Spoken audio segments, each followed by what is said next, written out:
Good evening and welcome to another edition of Spaced Out Radio tonight. My name is Dave Scott. Thank you so much for bringing us into your living rooms, your bedrooms, your cars, your households, wherever you may be. And we appreciate each and every one of you hanging on out with us. Thank you so much for taking the time to join us. I want to say hello to everyone as we prep for the roll call, as it's R Keith Andrews night. Yes, we're going to turn up the woo. You better be aboard the woo train because here we go. Jeffrey DeRuin in the gold medal position. Race fan with the silver. The gorgeous Steph Dickey with a bronze medal. James Horn, how you doing, Tommy? What is happening? Grandpa Holland, what is up? Good to see you. And there's the gorgeous Cosmic Fleur. She'll be signing autographs after the show. Line up to the left of the studio. Adam Lakatos, thank you so much for the wonderful super chat and kicking off the super chat tonight. We really do appreciate it. Logan, good to see you. Hi, Mennonite Abe. Michael Morris, downshift. Good to have you here as we continue on with roll call tonight. And there is 509er. 509er will be signing autographs after the show as well. Line up to the right of the studio, if you don't mind. Stu F. and Gerson, right there. And there's the Ronald Penton, everyone. Yes, the Ronald Penton. Ufologist, Acreong, how are you? Mama Susan, Steam Train Mark, thank you for letting me know I'm alive tomorrow in the future. Lovely Linda, how are you? Good to see you. Fast Hemi, long time, no time, buddy. How you been doing? Todd Purden, good to see you as we continue on here. And who else we got? Papa T, nice to have you here. And Nicola, always a pleasure to have you here. Daniel Adams, thanks for coming on in. Philip Baca, always a pleasure. Ross Smith, good to see you. Simon Wales, Lee Poping, how are you? Good to see you both. The lovely Samantha Hazelwood Gray, we enjoy you being here. Thank you so much. Good morning, Andrew Fricker. How are you, buddy? Open-minded clarity. Cable Guy Matt is here. Remember, if you want your free piece of autographed coaxial cable signed by Cable Guy Matt, you got to hit him up. Remember, people, you cannot buy these in stores. Limit one per household. Chad Smith is here. The Chad Smith. Hey, Millennium, what's happening? Good to see you. Julius Caesar. Hi there. Bonjour, Julien, I should say. And who else we got? Crystal Light is back. Good to see you, Crystal. Thank you for joining us. Richard Elmore, Big J, the lovely Nikki. How are you? And we continue on. Spooky Morales, Grandmaster, the gorgeous Oracles and Beyond. There we are. All right. Who else do we got here to say hello to? Gordium, what's happening? And Mondak, Go 66, Low Pro, nice to see you all. Hi, Shar, Sensational Sherry, nice to see you. Continuing on, TMI, nice to have you here. Alexander, welcome to the show. Lovely Jenny and the gorgeous Purpose and Grace, welcome back. Lazarus, how you doing? Digger Dog, R&R, and Marty Burback, Drake C, good to have you all here. Mr. Eon, how are you? Jorge Contreras, nice to have you here. He's ready for some woo. Look at that. We love that. BBD Warrior, Fidgety Aura, the gorgeous Caroline Start. How are you? And where are we? The stunning Block Chic is back. There she is. Chuck Sloth, welcome to our channel. And Thomas Fessler, thank you so much, buddy, for that awesome super chat. I really do appreciate that, Tom. By the way, great show tonight. Very good show. David S. Cathari, welcome back. And Russell Gill, good to see you. I'm running out of time here. Blue Book and Zero Cool, good to see you. 5900, welcome back. And oh my God, I am going to run out of time here. But we're going to. Who is Alice? Who is Alice? Welcome to our channel. And let's see here. A Carfunibre, what's happening? Drake C, nice to have you here. Sweet Big Willie, what's happening? And let's get rid of that. And, oh, gosh, I'm missing this. All right. Greg O'Brien, good to see you. Remember, the Super Chat is a great way to kick off the show and help support what we do on a nightly basis. So thank you so much to those donating, like Triple Ack right here. Good to have you here. Everyone, get your horns up. We're about to rock out to Bumblefoot. Let's start.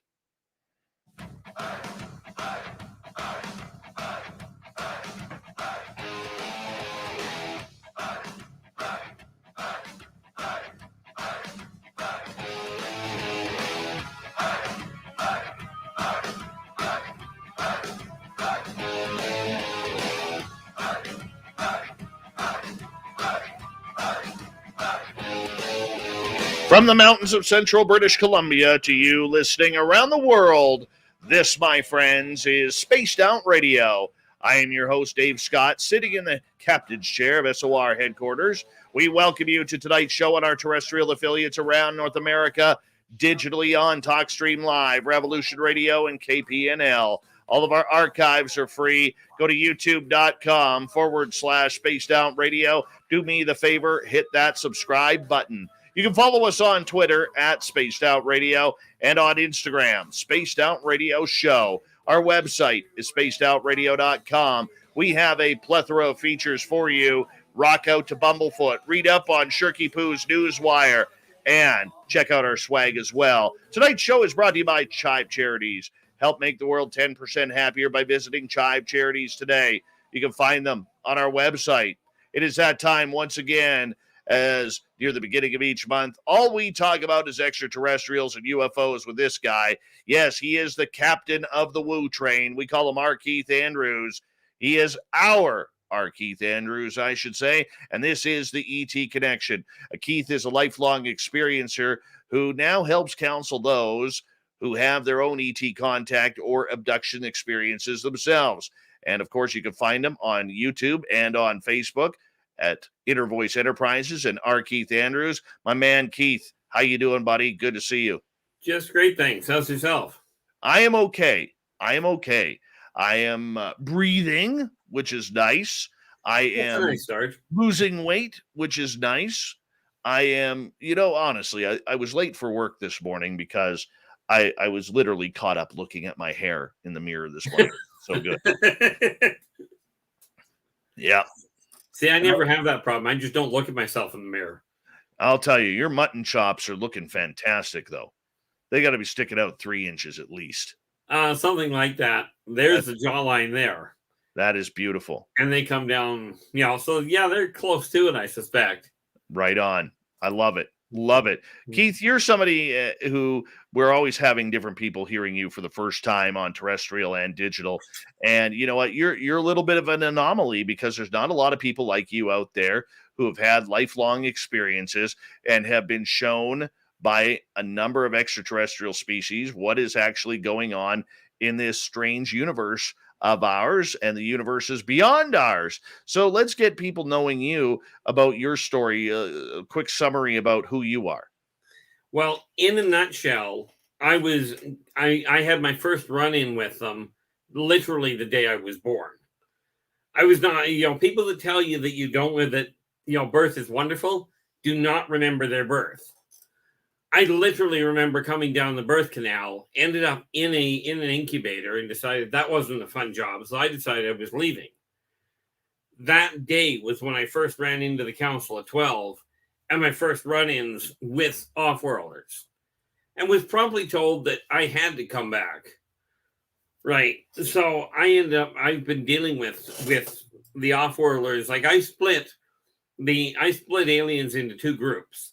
Off-worlders, meaning they grew up off the planet, and then your ancient races, which are the ones that actually evolve on Earth.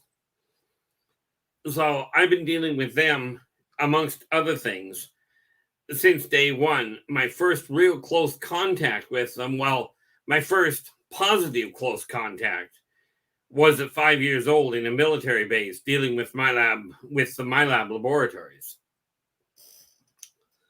It was literally the reptilians, the Srizosians, which are your 7.5 to 8.5 foot reptilians that were directly responsible for my surviving that little ordeal. So, I find it interesting when people come out with this idea that, reptilians are the problem. The reality is I know of at least a dozen races that are essentially reptilian. They look reptilian by Terran standards. And they do not all get along.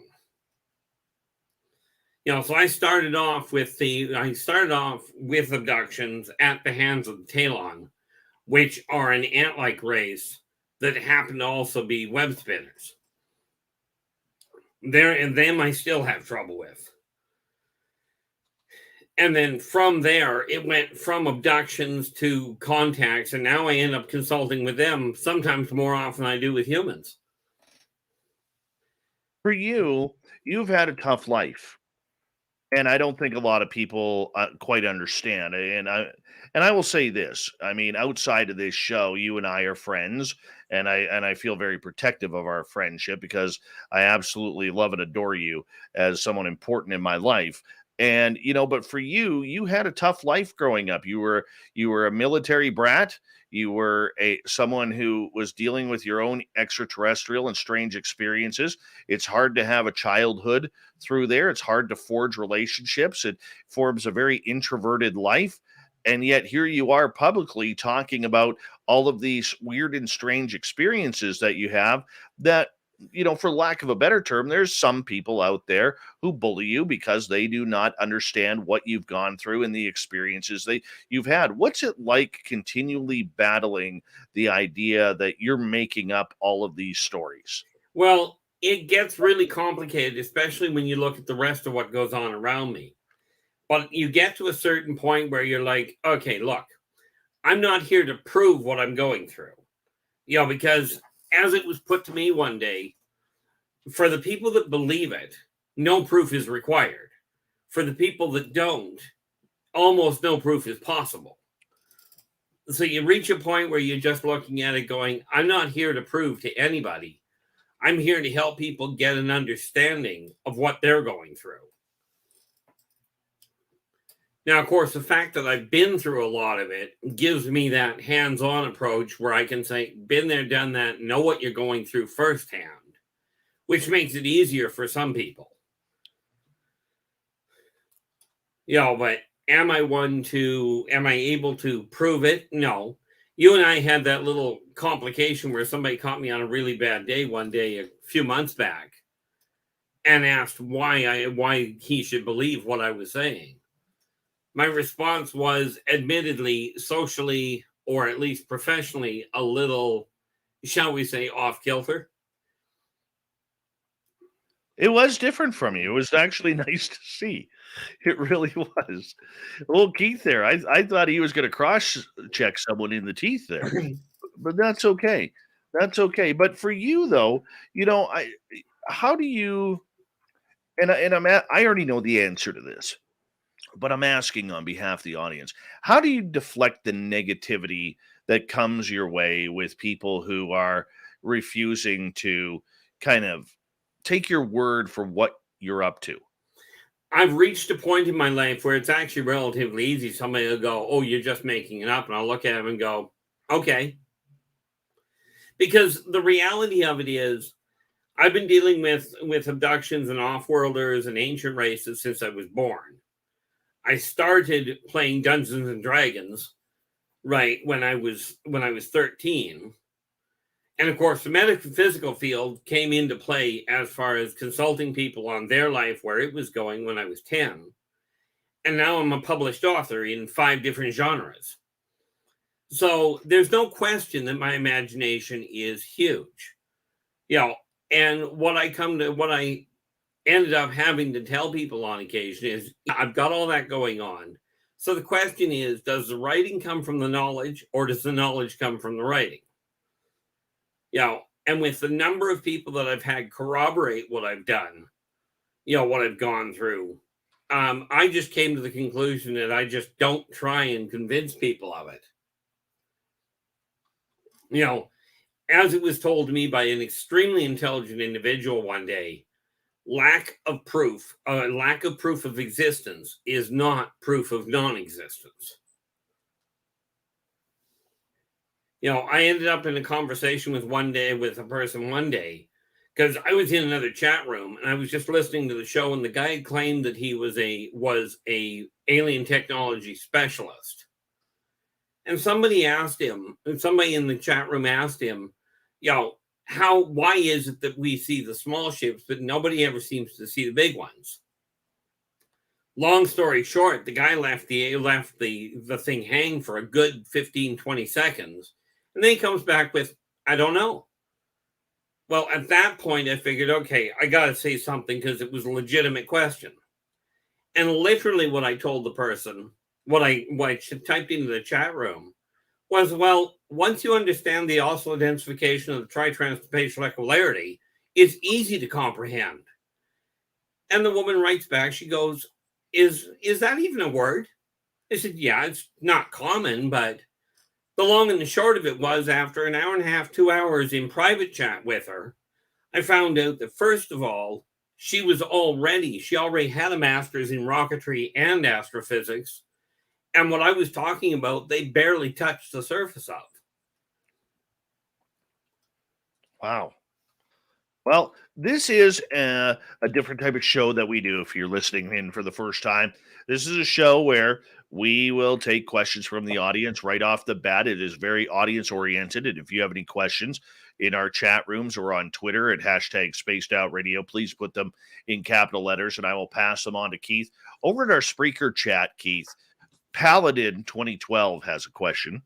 He says, "Hey, R Keith, my wife has been woken up in the middle of the night only to look down at the foot of the bed and find a 7-foot tall being with a long kind of head and either skin or clothing they wore, pardon me, the plural, there are multiple beings, they wore look like galaxies in space. She did not feel any negative intentions, any idea who they are and what they want. If anyone would know, it would be you."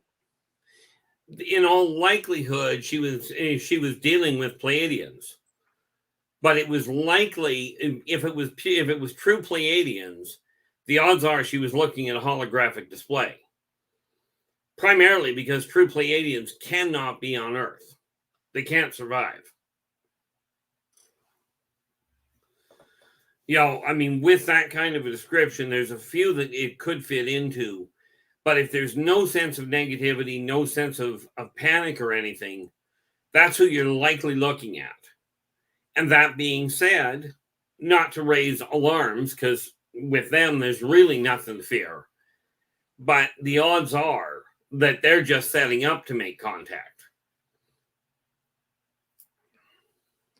Now, I find that very ironic that you say that real true Pleiadians can't come to Earth, yet you talk to 90% of the people out there who say they've had contact, and everybody's a damn Pleiadian. Yeah. We never get any Lyrans or Zeta Reticulans or Dracos or anybody. Everybody wants to be a Pleiadian and hop on the bandwagon. Well, I mean, they're nice people, but true Pleiadians cannot survive in Earth's atmosphere. It'll kill them. Now, you can run into Pleiadian hybrids without too much trouble. And they are a little more outgoing than a lot of the other races. But I absolutely agree with you that so many people go, "Oh, I talk to the Pleiadians all the time."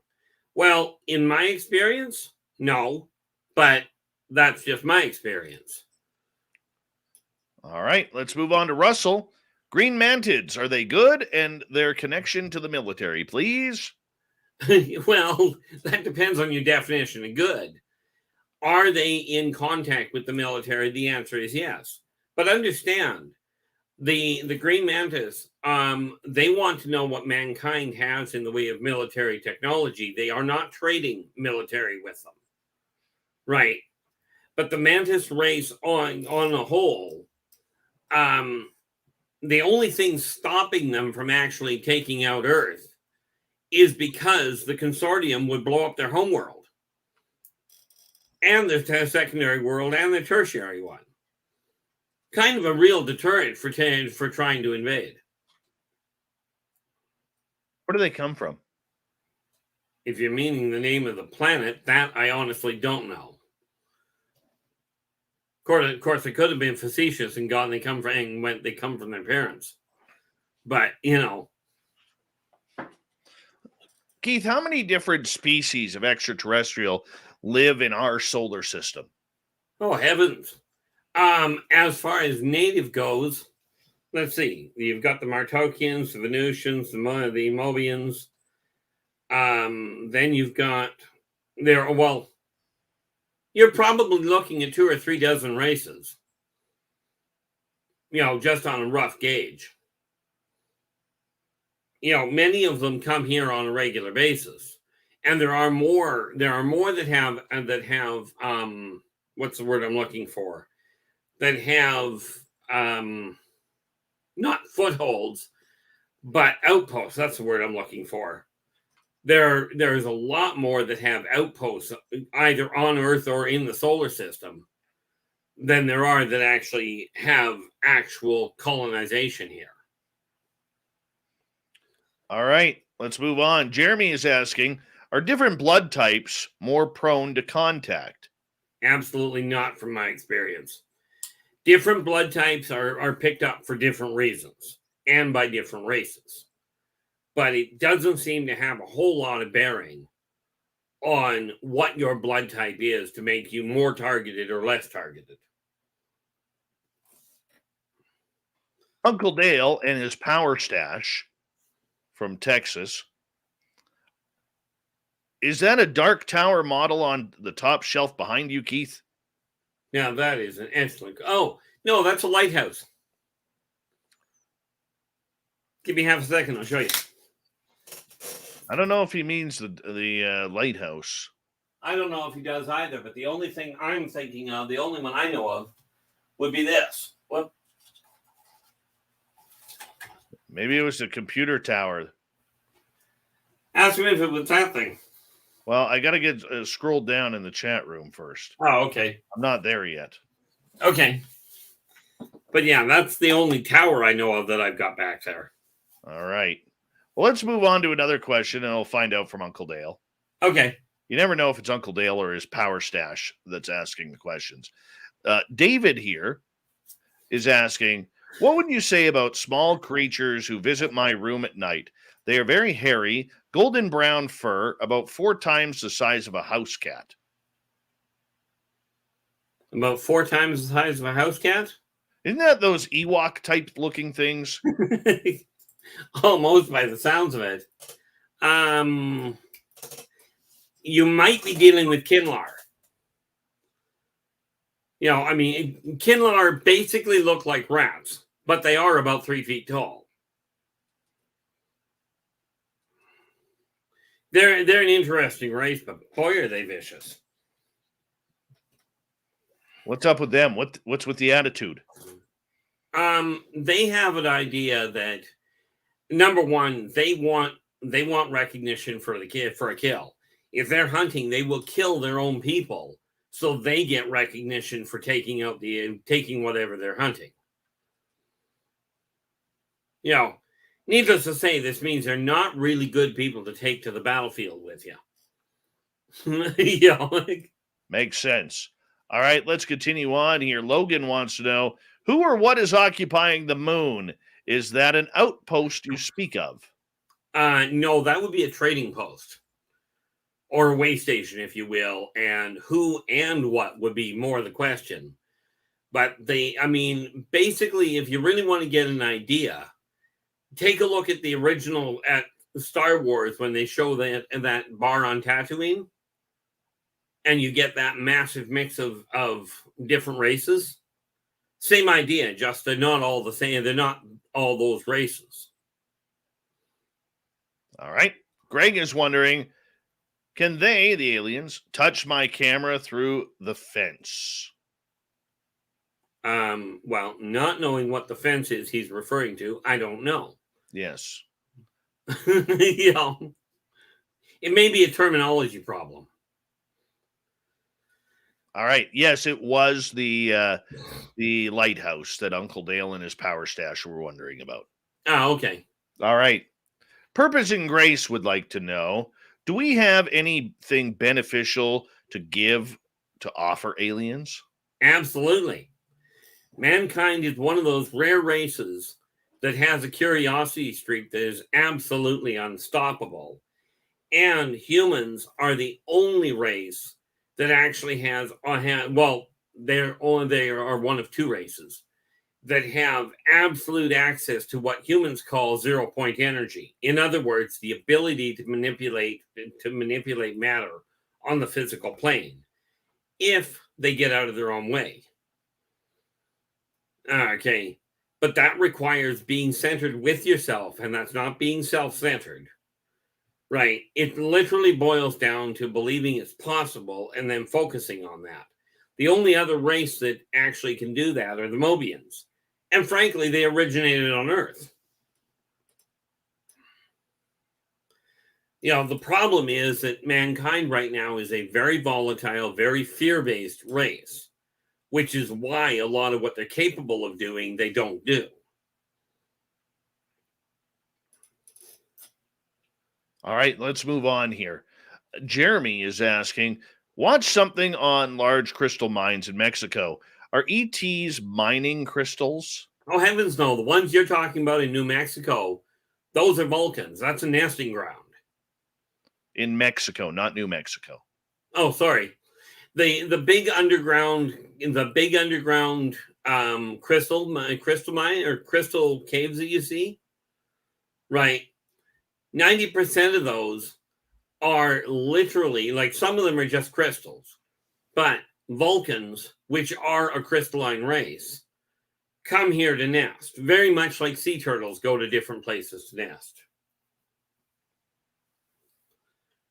And in answer to the question you're about to ask, Vulcan is a planet that is it's closer to the sun than what Mercury is. It's just inside the sun's photosphere. All right. And intriguingly enough, yes, NASA does know about it. All right. Eagle wants to know, did they put us humans on Earth to mine gold and resources on Earth for the extraterrestrials? Not in the slightest. Mankind was actually built on Earth. Quite literally, it was for a war. Okay, the issue of you don't mind. I mean, that's kind of like given that Earth itself is another race. It's a Caboran, and mining Earth, mining Earth itself for gold and for the minerals there is kind of like grabbing humans and starting to pull the minerals out of them.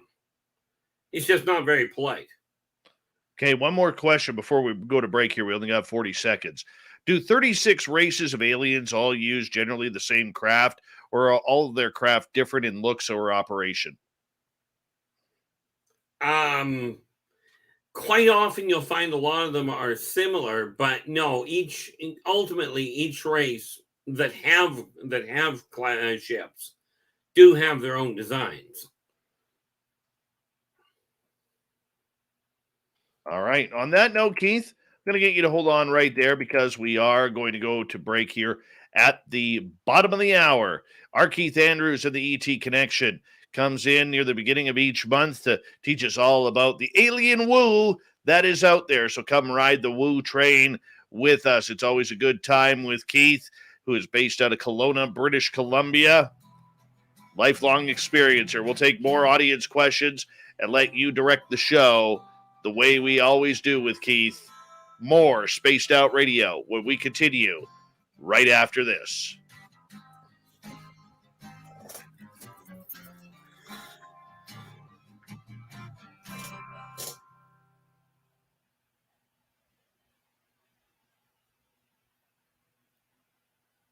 All right, we're clear. Okay, no. Put this back where it came from. Yeah. What else we got here? That'll be our next question from the gorgeous Thin Lizzie Borden. I thought she was dead. No, Thin Lizzie. Oh, sorry. Who else has showed up here? I think we're good right now. We is good right now, man. Oh, check something here. Better have it. D. Perfect. Got a couple of packages I got to send out tomorrow. No, tomorrow or early in the week. Trying to beat Christmas shipping. Oh, yeah. That's good stuff. Oh, by the way, just for your edification. Well, actually, I think we're still live on YouTube, aren't we? Yeah. Yeah. Well, just for your edification, well, everybody on YouTube anyway, the Races of the Worlds, I've actually got the artwork being done for it now. For the races themselves. It's going to take a little bit of time, but at least I've got somebody doing them. Now, I should have. I did send you a copy of that, did I not? You were going to. I haven't got it yet. Okay. Well, that's why whether it got lost or what have you doesn't matter. That's one of the two packages. One of the 3 packages I have to send out. Well, I appreciate that, bud. Oh, not a problem. The other thing, just to let you know, right now it doesn't have the pictures in it. When I get all the pictures done and get it reprinted, yeah, I've got a list of the people I've sent them to, that have bought them. And the ones that have already bought them, I will just be shipping the new copy out when the pictures are done. From my standpoint, that just fits. Very cool. All right, we got about a couple minutes. Yep. Lyra, how are you? Jose, nice to see you.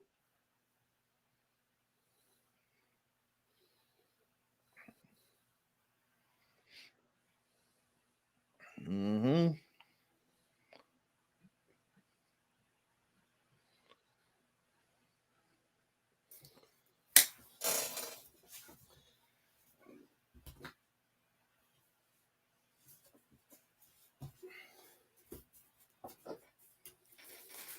Thomas, I gotta have something. I kill everything at once, man.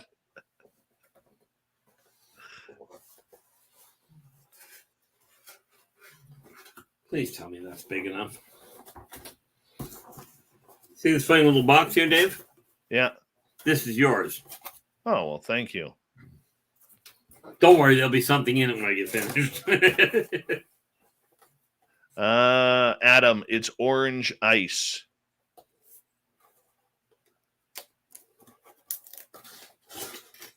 Who is Alice? Thank you so much. Says, first time watching your show, and I am enjoying this every minute. Wonderful. We're glad that you're here. Thank you. I'll look for that next time I'm there, Thomas. Thank you.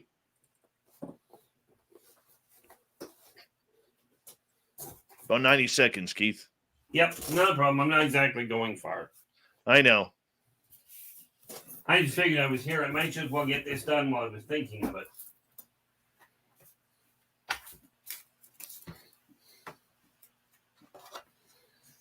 Hey, Dirty Filth. Where's your ghouls and boils?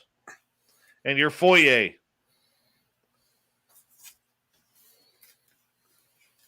Which is the proper pronunciation.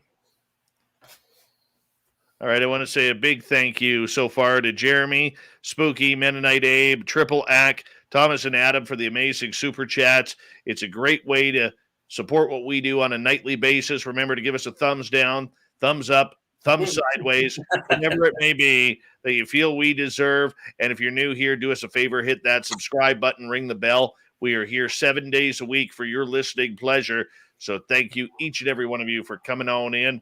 And we're going to rock R Keith Andrews here in a few seconds. So just stay tight, and the radio side of the commercial port will be over. We'll get right back into questions when we return in about 10 seconds.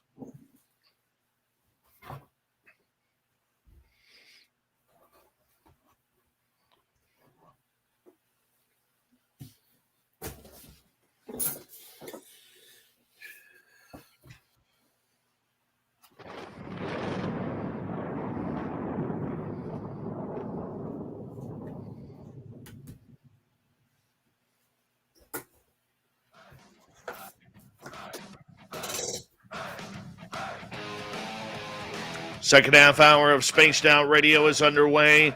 My name is Dave Scott. Thank you so much for taking the time to join us. Want to remind you that if you miss portions of this show or others, check out our free archives by going to youtube.com/Spaced Out Radio. Do me the favor, hit that subscribe button. Our website is spacedoutradio.com, where we have a plethora of features for you, including Rocking Out to Bumblefoot, reading up on Shirky Poo's Newswire. Check out our swag as well. Follow us on Twitter at Spaced Out Radio, Instagram, Spaced Out Radio Show, and now on TikTok at Spaced Out Radio. R Keith Andrews is here, as he comes in near the beginning of each month as we hop on the Woo train for a little action that we call the ET Connection. Keith breaks down everything extraterrestrial for us and answers your questions about your own contact, your own sightings, or maybe even your own abductions. Keith, welcome back. Well, thank you for having me, and welcome to all the newcomers. All right. And everybody that's already here. We have a question from Thin Lizzy for you. Foreign objects found in people's bodies. Do certain races of aliens do this more than others? Well, technically the answer would be yes. The Greys are notorious for it because they're the ones that deal with the hybridization program. But there's a lot of races doing their own research that will use their own tracking methods to find out where people are going. I mean, this is a gold mine for xenosocioeconomic, evolution studies. Wonderful. Wonderful. All right, let's move on to another question. First-time listener, who is Alice? How do you astral project? In a nutshell, you do get into a comfortable position. Okay, you don't have to get into one of these really silly, uncomfortable places, but do this when you're awake, like when you're wide awake. You get yourself to a point where you relax, and ultimately, if you will, imagine yourself stepping out of a vehicle is the easiest way to put it. Now, it will feel a little funny with the first time you do it. Okay, because it is kind of like separating Velcro from the way I've had it described to me. That kind of a crackling sound that Velcro does when you pull it apart. Yes. Right. It can be a little disconcerting. The first time that you do it, what'll likely happen is you'll feel like you're all of a sudden above everything, and then of course it's like, oh, this isn't possible, and you'll slam yourself back in. So it may take you a couple of times to actually get out of your body and stay out for a bit. You will find when you get out, most people leave a silver umbilical cord behind them, which is literally used to remember where your body is. All right, next question. Greg wants to know, is it true that extraterrestrials gave us pets and weed? No, not from my understanding. Humans domesticated some of Esau's children. But, as far as weed goes, that is literally from what you know as Earth. That's not an off-world plant. That's not to say some extraterrestrials don't use it. But no, they didn't bring it themselves. All right, moving on. Kaiju wants to know, Keith, can you please tell us what kind of ETs are hostile and dangerous? Which ones are the threats? Well, the threats to who? There is not a single race that I'm aware of, that is actively trying to invade Earth. Now the Talons and the Teklek, I wouldn't recommend going to dinner for. The Vegans, they're not dangerous. The problem is they do not understand pain. Because with a vegan, they just don't have pain centers. So this whole idea of anesthetic or mind-numbing drugs or hallucinogenic overlays, the Talons don't understand the necessity for them. Right. Tormenon are a problem in as much as they can be bought to do just about anything. But I'm not entirely certain which one I would call a threat per se. Any one of the races, if they became problematic, there would be, like, people worry about, is Earth imminently in danger of an alien invasion? And that's just a blanket no. It's a wonderful fear-based thought process, but it's based on Earth. Because the thing we have to realize where it comes to off-world invasion, or for that matter, ancient race invasion, the fight would be over long before mankind ever even knew it was starting. We had this discussion quite some time ago about how the entire invasion process would work, which would leave mankind completely out of the loop. But I do not recommend asking. Like, some people have gone, well, gee, I really would like to be abducted and have that experience. I don't care who by. Well, I'll tell you, if you ever run into a tech like that invites you to dinner, absolutely turn them down, because you will be dinner. I can see that. All right, moving on. Jeremy wants to know, how do they make their craft? Grays are so tiny. Well, on the plus side, Greys aren't the only ones building their craft. But the fact that they're tiny isn't the problem, because they do have the technology to actually make their craft, to make larger craft. And of course, they have other races that work with them, in some cases, doing a lot of the technological work. See, the Greys themselves are actually scientists. They are not engineers. But he is right. They are a small race. I mean, basically, they're 3-4 feet tall, and that's where it ends. I want to ask you a question, because a lot of people, Keith, claim to see these 2-3 foot orbs by their bedroom windows right before they're taken. And they're taken into this orb. Yet when they enter that orb, inside is about the size of a football field. Yeah. How does this happen? How is that manipulated? That is, well, number one, it's done by spatial modification. You're literally talking about, when we talk about pocket dimensions, okay, we are talking about a ship that is designed to handle more room than what is by Terran standards possible. And literally all they're doing is expanding the molecular separation in the ship, making it larger. It's not a different dimension. It's still third dimensional. But they're able to, because of the way technology works, it's kind of, well, let's see, if they're dealing with 3-4 foot orbs, they are likely, I know the rate, give me half a second. This is why I write it all down.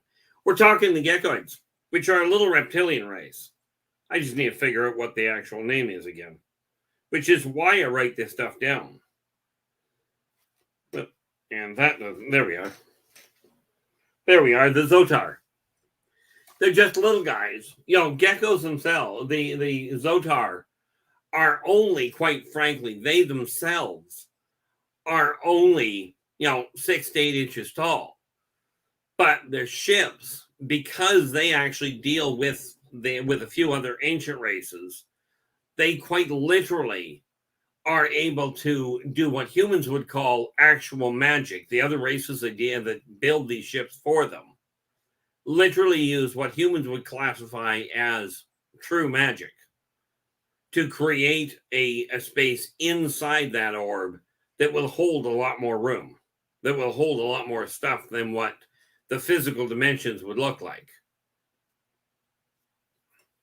Right. It's not really that difficult of a stunt. The Alpha do it all the time. But the Alpha aren't an off-world race.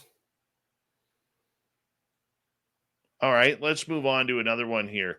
Gordium wants to know, what about mushrooms being extraterrestrial? Well, mushrooms themselves are a fungus that grows here. However, the Spironoctin look identical to button mushrooms, except they usually are about 2.5 to 3 inches tall. And they are extraterrestrial. So what they do is they come down here, and if they're trying to figure out what's going on, they'll hide in amongst mushroom packs to watch what's going on.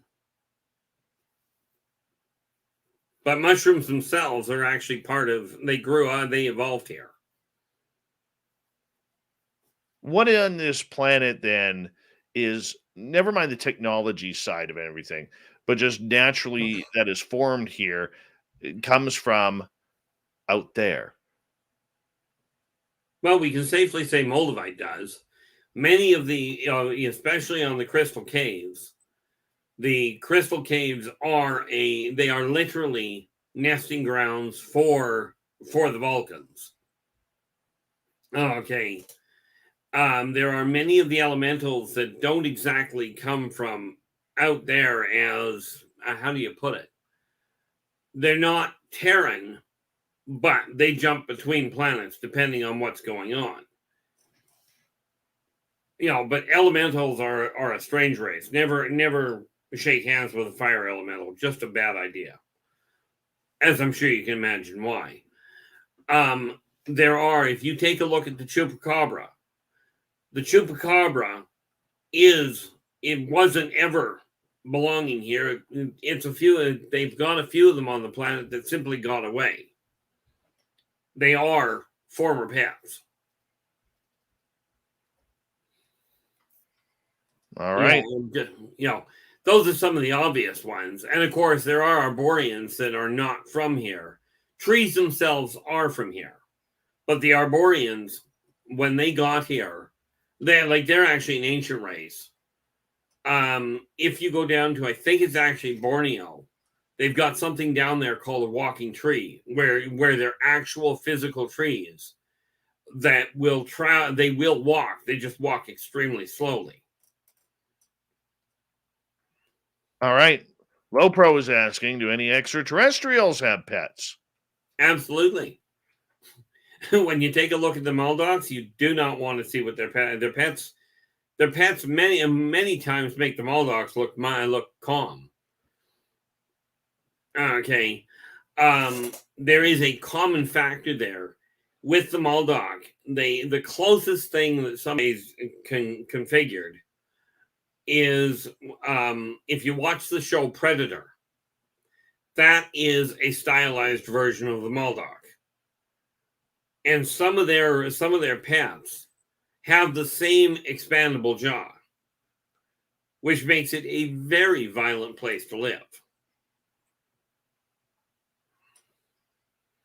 So yeah, virtually every race has some pet of their own.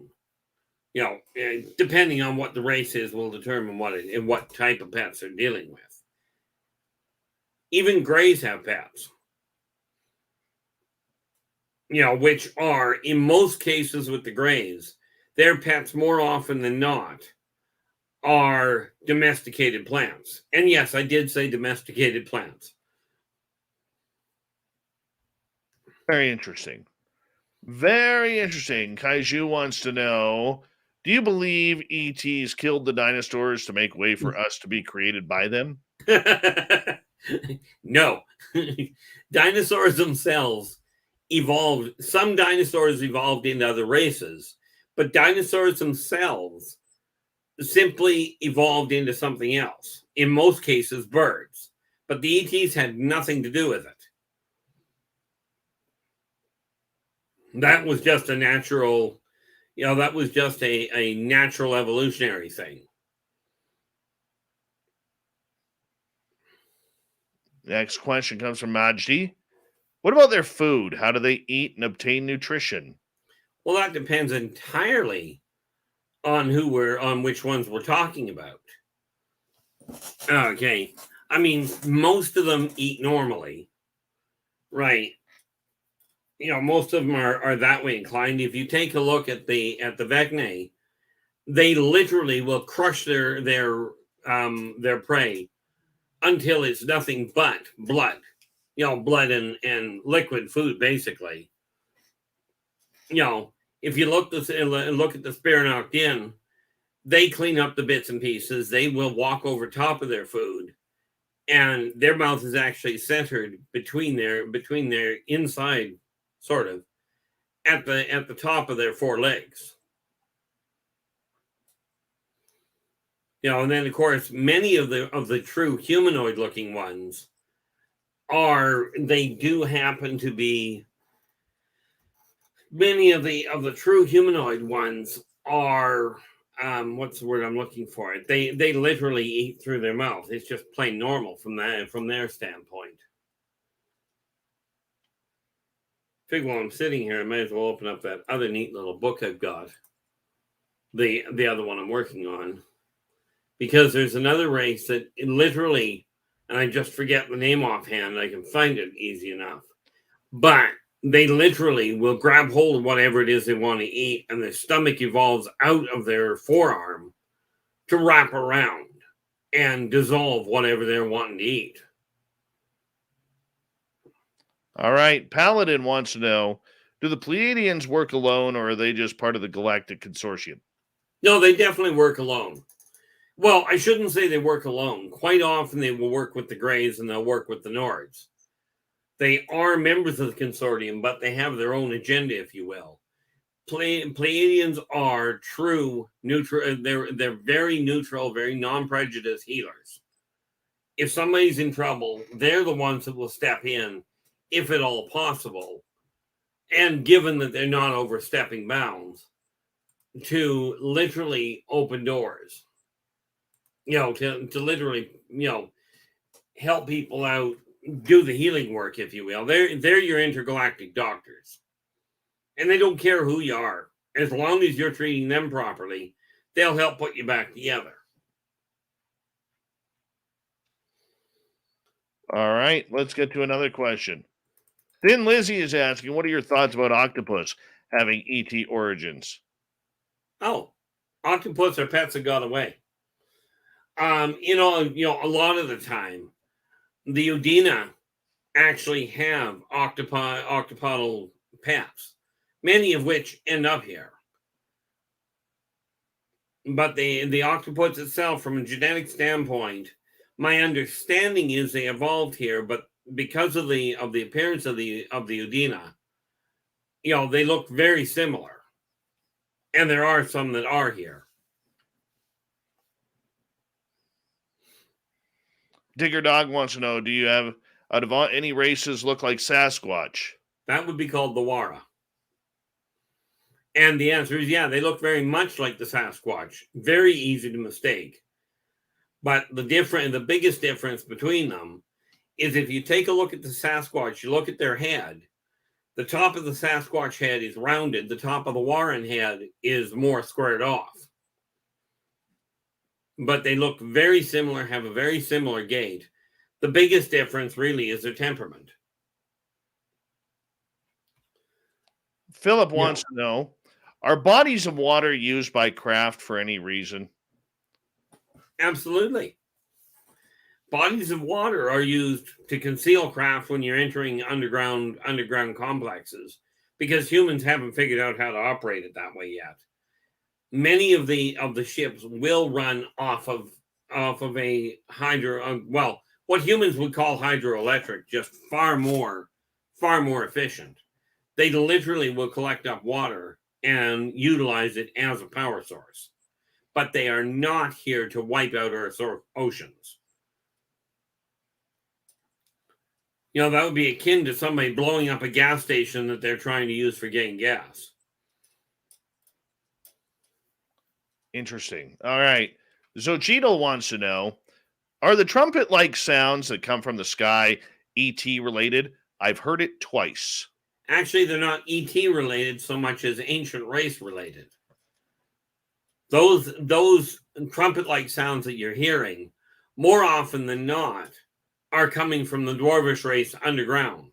Although sometimes you may hear the Angelus, which do actually communicate with your sonic boosters, with your trumpets and what have you. So now the Angelus they are what you would call ET. They're off-worlders. Okay.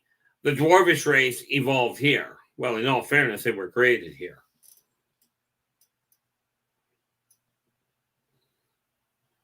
So I mean, it's sort of a yes and a no. It depends on which set.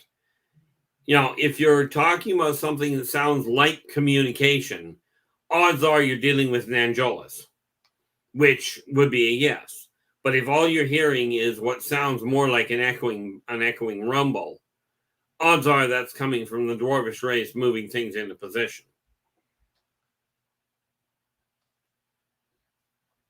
All right, I'm just looking for more questions here from our audience.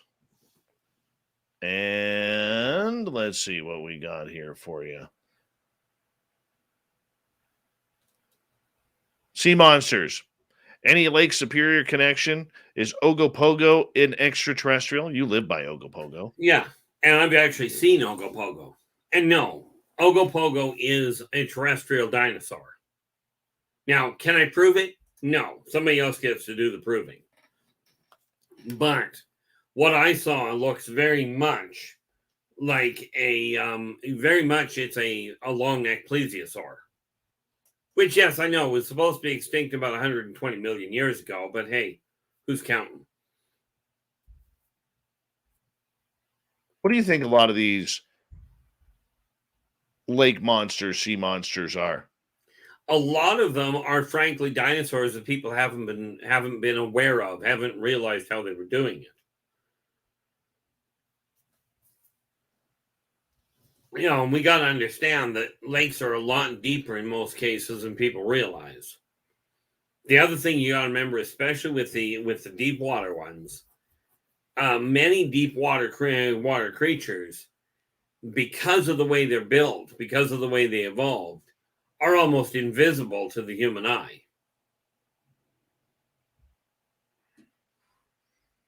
All right, moving on. Kaiju wants to know, as we've got about a minute to go here, what cryptids being seen and reported are actually from outer space? Well, I'm still trying to figure out the skinwalker. From what I understand, I haven't looked into the skinwalkers themselves, but from what I understand, they probably are. Same as Dogman in all likelihood is. The Wara, which are the Sasquatch lookalikes, are certainly from outer space. And there's more of them around here than you care to count. When we take a look at, well, the Chupacabra is, of course, in all fairness, it didn't come here of its own volition. All right. Can we sneak in another? Let's try. 5900. Has Keith been approached by the government for information? Yeah, the CIA. And they showed up on my doorstep looking for me by name, which is really cute when you think I'm up in Canada. Let's tell that story when we get back. Okay. Because that one actually sent me on a little bit of a path. And we can go over that when we come back here on the show, because I think that's an interesting story we should kind of break into a little bit on what happened to you and what has happened to others, because it really does make no sense on what we are doing in Canada, getting American-based alphabet agencies and American experiences. R Keith Andrews and the ET Connection. We got the Woo train rolling. We're almost at full steam ahead. The ET Connection happens near the beginning of each month. So sit back, relax, enjoy the woo, because that's what entertains us here nightly on Spaced Out Radio. Hour 2 next.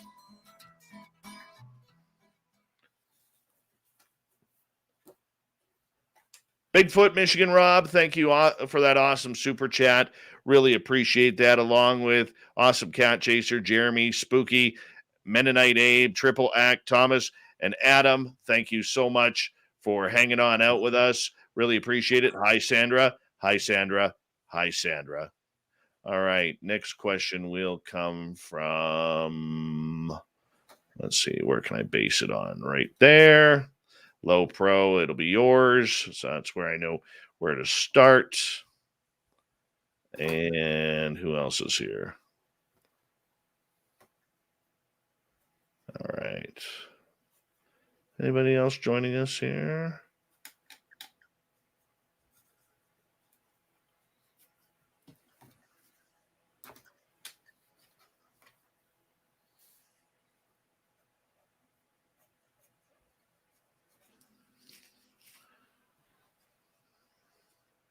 Hey, Skip to Malou, what's happening?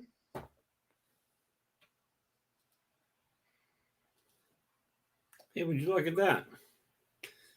Busy night tonight. Yeah, it's a good night. Absolutely. Oh, I was referring to my work. Oh. Absolutely not one phone call tonight. Is that a good thing?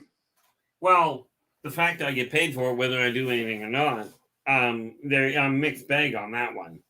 Makes for a very long night.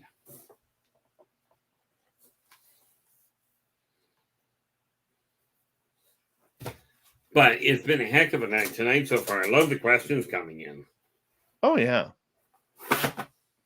But I need to grab one little detail, so I'll be right back.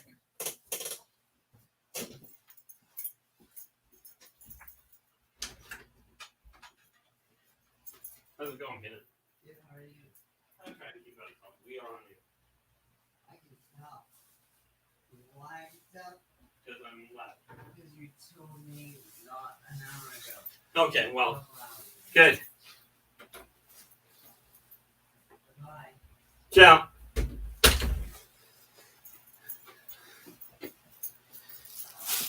And we are back. Scary Gary, what's happening? Welcome to our chat room. Hey, B. Hoff, what's happening? Eva, how are you?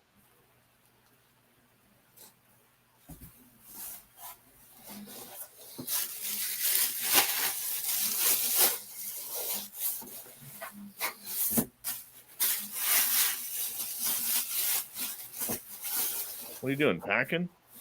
Quite literally, yes. The box is a little bigger than what the books are. And therefore, you put plastic bags in to stop them from sliding around too much. This way, tomorrow, I just go down to the whatchamacallit, go down to the post office and send this thing off to you. Okay. Is it open tomorrow? Around here it is. I think. I'll find out. Up here, everything's shut down. Yeah, but we're a little bigger than you, I think. True. True.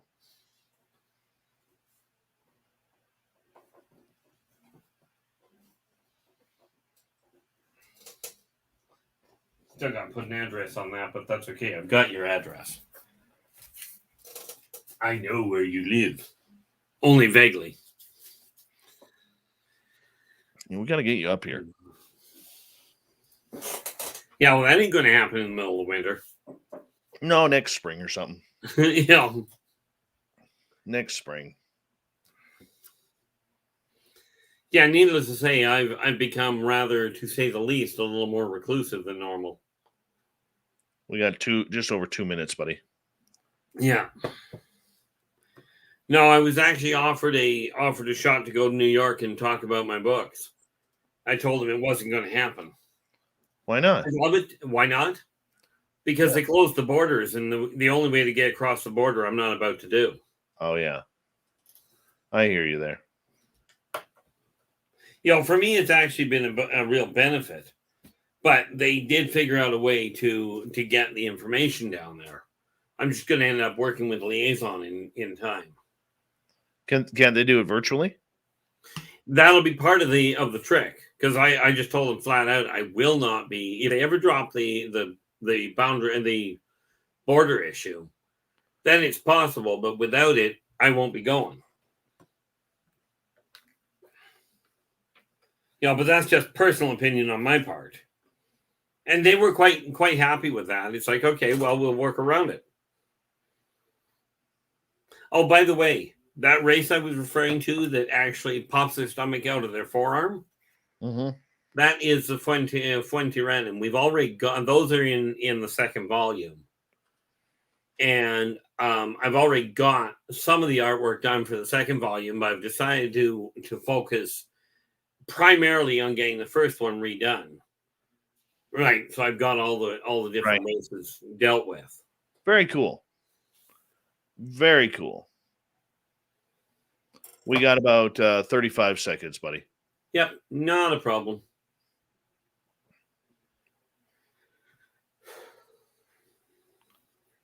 Big thank you to everybody who's hit that super chat so far. It's a great way to support what we do on this show on a nightly basis. So thank you so much. Thank you to all the new listeners tuning us in, hitting that subscribe button, ringing that bell. Don't forget to give us a thumbs up, thumbs down, thumbs sideways, whatever you feel we deserve.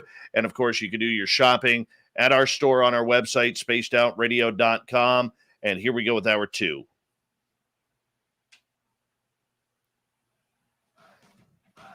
You're listening to Spaced Out Radio with Dave Scott.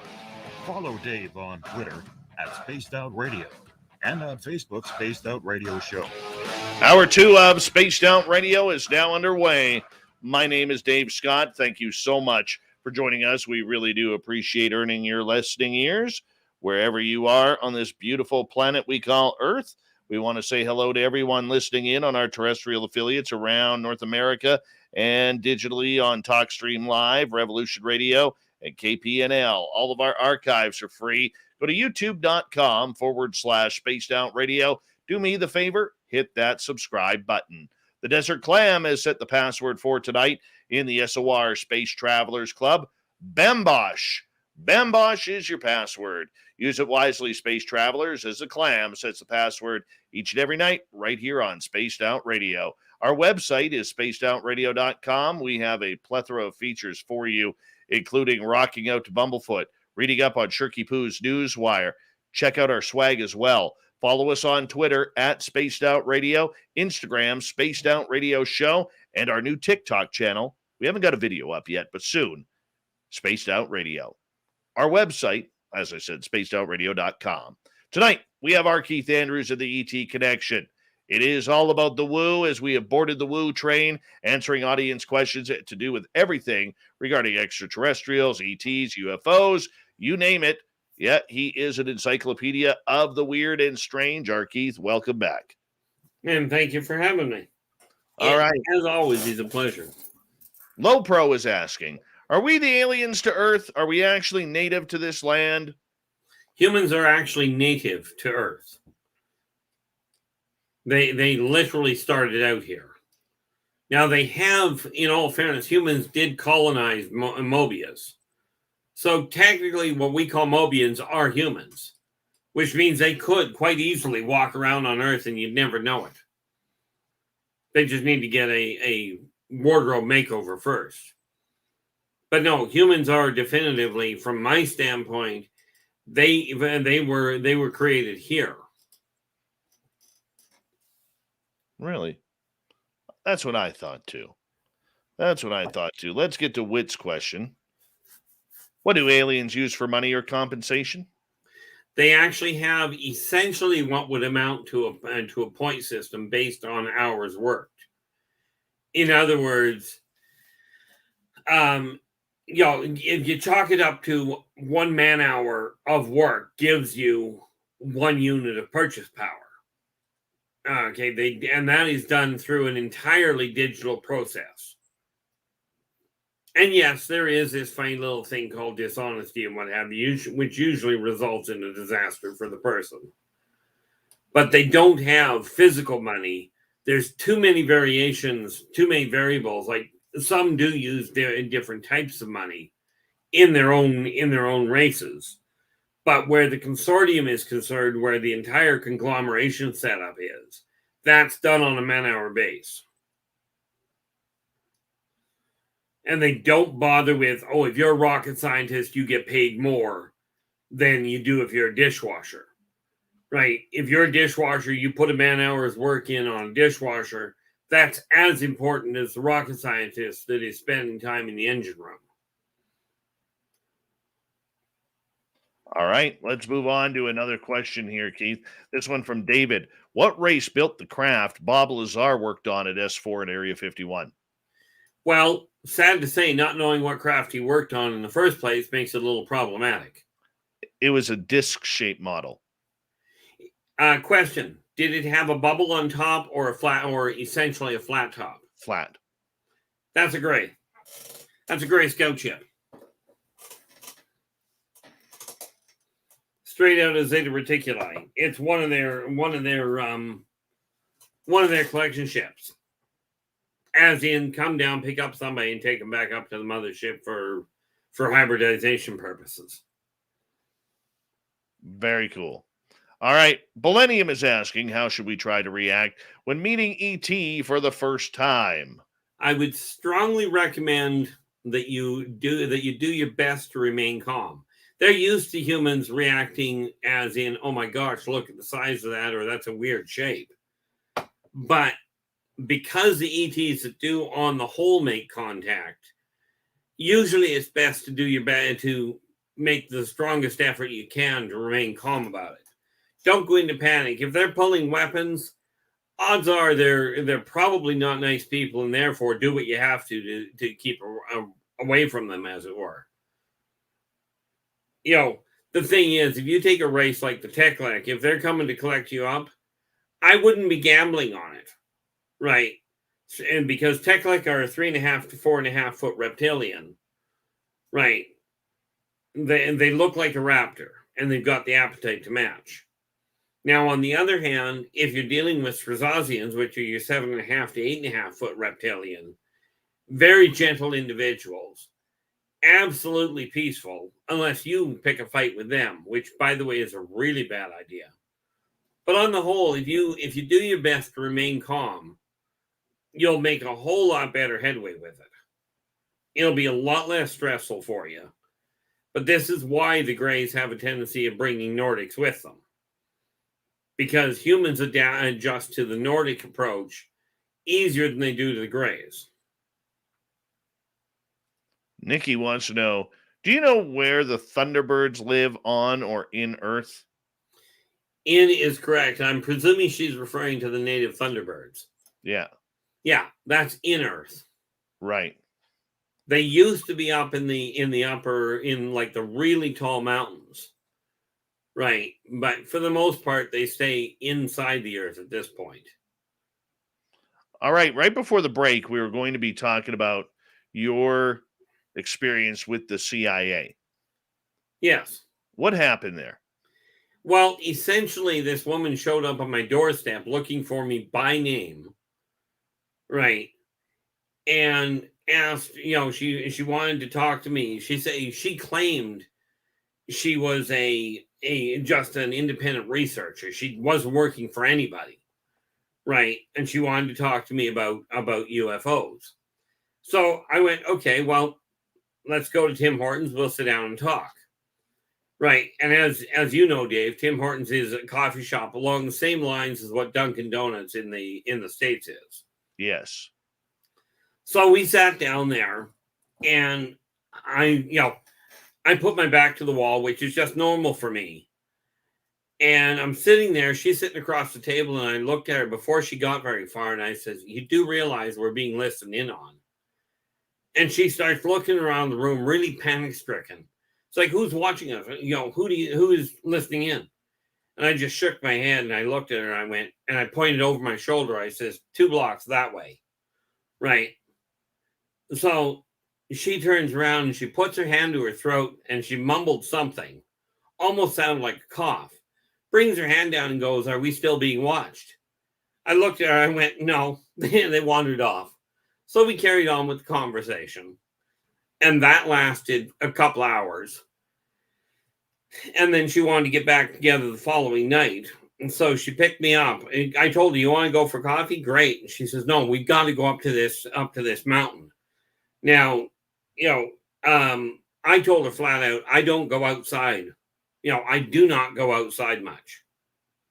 And she insisted we go out to the mountain. Now, unbeknownst to her, apparently, she picked a mountain that happened to have an underwater base on it, or under it is more to the point. So, of course, she takes me up in the middle of nowhere, and I was not exactly relaxed. So, of course, I'm looking all over the place. While I'm talking to her, I was not looking at her dead in the eye. I'm watching all over the place. And she made the comment at the end of it all. She goes, you're awfully rude when you're talking to me. And I looked at her. I says, really? She goes, well, you weren't even looking at me when I was trying to talk to you. I says, you're the one that insisted I come out in the middle of nowhere where I told you I'm not comfortable to start with. Right. And she says, well, you haven't told me anything that my government doesn't know. I said, okay, so you got one of two choices then. And she goes, what's that? I says, you can either accept the fact that I'm sitting on information that your government doesn't know, or you can accept the fact that your government is stupid. Now, I'm not known as the most politically correct person on the planet. And she just looks at me and she goes, "You can't call my government stupid." I says, "Welcome to Canada." I says, "Number one, I'm an English major. I learned how. Number two, I think my own government's stupid. What makes you think I'm going to think any more of yours?" So she disappeared on me. Like, she went her own way. But it was funny because, it was kind of a shock in one sense when they showed up on my doorstep looking for me by name. But she was asking about the same kinds of questions that the audience here is asking about.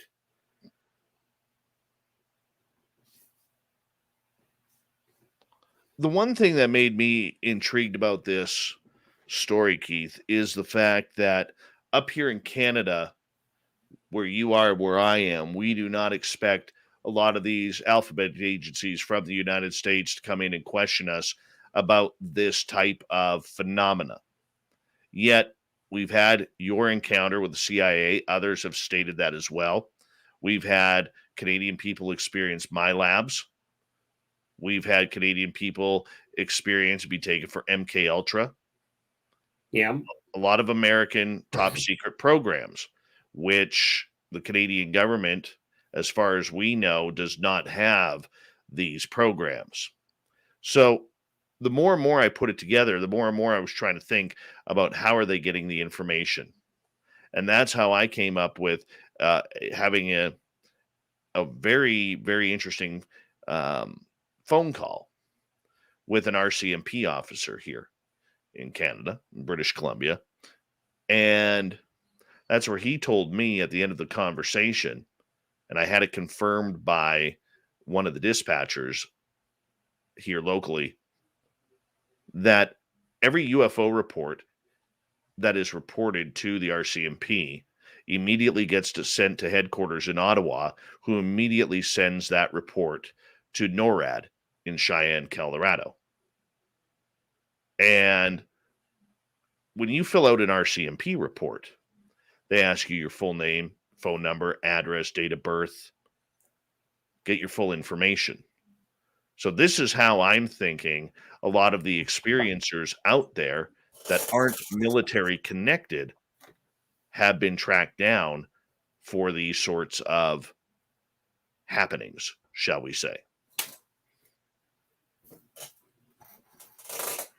Which to me makes total sense. However, that said, just for your edification, the Canadian military does have its own version of MyLab. As far as I'm aware, pretty much every government, that is well evolved, like any of the bigger governments, have their own version of it. I did not know that. That's why I figured I'd drop it in your lap. Do you know where that program is located? Yeah, but if I were being stupid, I'd actually tell you. Gotcha. Very interesting. All right. Open-minded Clarity wants to know, do craft have markings that refer to manufacturer, origin, race, or allegiance? And can you share any examples? Technically, the answer is yes. More often than not, it's really the ship configuration. But some are marked in an interesting pattern of simply the way that the panels are put together, so you know where they come from. But it's not a question of the manufacturer. It is simply what race or what organization they're working with.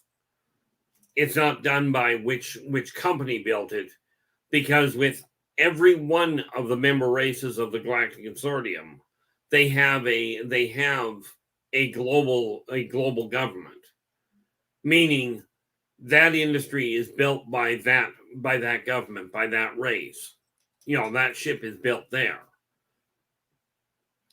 And much as there are some races like the Tormenon that will certainly patchwork a ship together, right? If you're looking at a full ship, They are usually built by one configuration, and that's how you can identify them.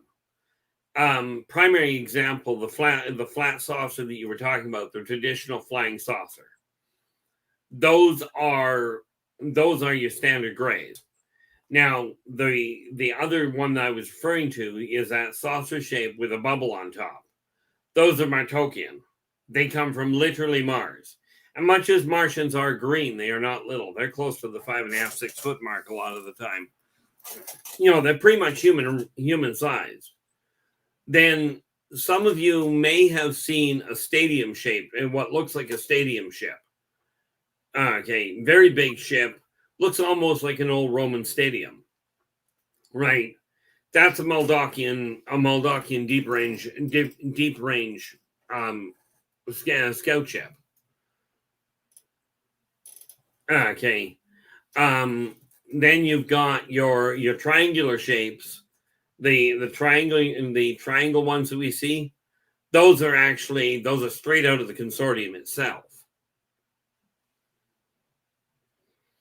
That's a few of the ships that are out there and floating about. Then there's a cute one, which is the Talons, which is it looks almost like it's got legs. They almost appear spider in configuration, unless they're dropping into the water, at which point they fold the legs over top of them and drop into the water. All right. Let's move on here. Nicola wants to know, we have discovered over 4,000 exoplanets. Are any of them hosting life that has visited us? Well, I can't tell you which ones that have been discovered, but it would stand to reason that, yeah, undoubtedly, some of the ones that they've discovered have interstellar capable races. My problem is I don't know which exoplanets have been identified.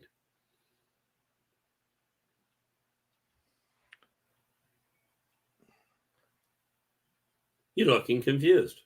No, I'm thinking. Careful, that usually gets me in trouble. It does hurt sometimes. I'm not gonna lie, it does hurt sometimes. All right, let's move on here. Okay, because a lot of the questions that people have had over time that you've been on this show have to do with themselves. And, either there are people out there who want contact, want to make contact, or there are people who have had contact and would like it to stop. Is there any way to, let's start with making contact, and if so, how? The best way that I know of is, intriguingly enough, it literally boils down to literally keeping in the forefront of your mind that you're looking for an amicable, a functional contact that you can cope with. This pretty much eliminates the issue of just one of the races coming in and deciding your snack food. The idea of using a laser pointer to draw them, it's a cute thought, but, frankly, the light doesn't reach that far. However, the thought that you're trying to make contact, many of the races that do the watching literally will pick up on the thought waves, and that's what draws their attention. Crime Web wants to know, who comes in the triangles? That's the consortium itself. Now, exactly which race is on board which particular ship, I have no way of telling you. It varies. But the triangle ships, those are the consortium. I'm presuming he's referring to the wedge. What happened in Phoenix then with those boomerang types? That's what I mean. I'm presuming that's what he's referring to by triangle. I think he's talking the full triangle.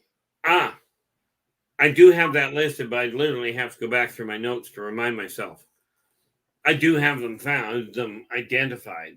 I just can't remember off the top of my head. Jenny is wondering, Keith, I heard that most ships are built in Mars. Is this true? Not even close. I mean, yes, the Martokian ships are built there, but most ships are built on their own planet's homeworlds. On their main manufacturing sites.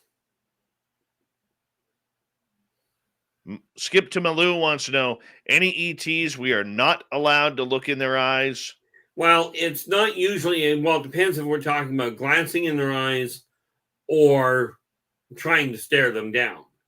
It's a real bad idea to try and stare down a Laborian, because they'll just simply take your throat out and toss it aside.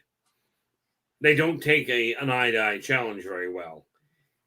And oddly enough, it's not you're not allowed to look at them, but what humans call Medusa is a real race. They're an ancient race, but you do not want to look in their eyes, because very much it's not that you physically turn to stone, but you do end up completely paralyzed, which doesn't work well for you. So it's not you're told you can't do it, but I wouldn't recommend it. All right, Pam is asking, who comes in the triangle-shaped silver ships about 25 to 30 feet wide? That's what we were just talking about the, like I said, we're talking, and I've just got to see if I can track down the answer. I've got both the books open here. I just have to see. While you're looking for that, there's a lot of people, Keith, who believe that these craft are part of the secret space program. These triangles, but they're mainly known as black triangles. Here we are. We'll start with the first part, which, the triangle ships are very much, they are consortium ships. However, that said, the humans have taken that pattern and put it to use. They do actually copy it.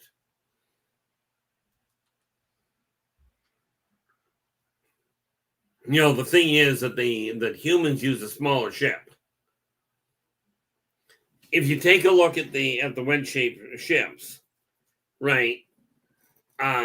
They are the really big ones aren't built by humans, because humans don't have the technology to keep them flying.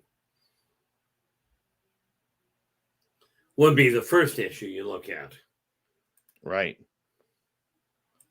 All right, we got 25 seconds. Low Pro, we'll get to your question when we kick off the next half hour of Spaced Out Radio, as we have R Keith Andrews here for another hour on the mighty SOR, and we're having a great time tonight, enjoying the woo at max capacity. Yes, keep yourself buckled in, because this ride is a wild one, and there are no stops for at least another hour here on Spaced Out Radio. R Keith Andrews comes in for the ET Connection near the beginning of each month, hanging on out with us, taking us to places and answers that nobody really knows. Enjoy it. It's good fun tonight with Ronald Keith Andrews and the ET Connection on Spaced Out Radio.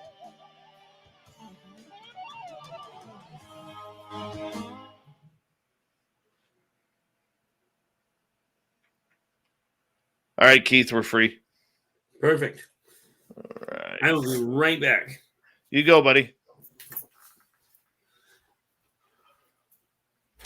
I got to get caught up in the chat room here.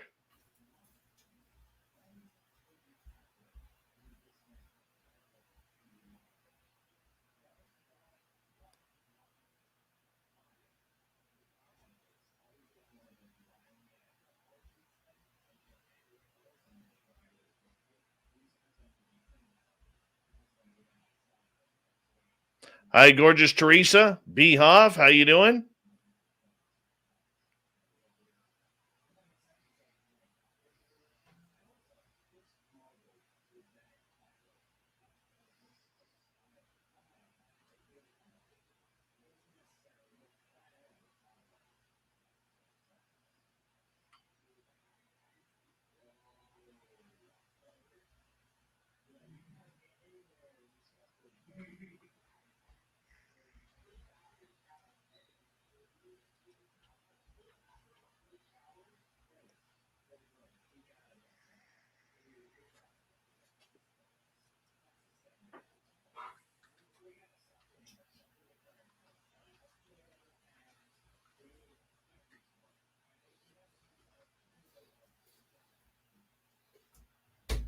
Okay, Dave, we're back.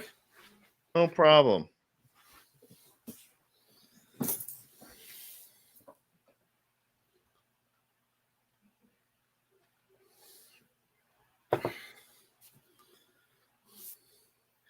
Yeah, it's going quite quickly tonight.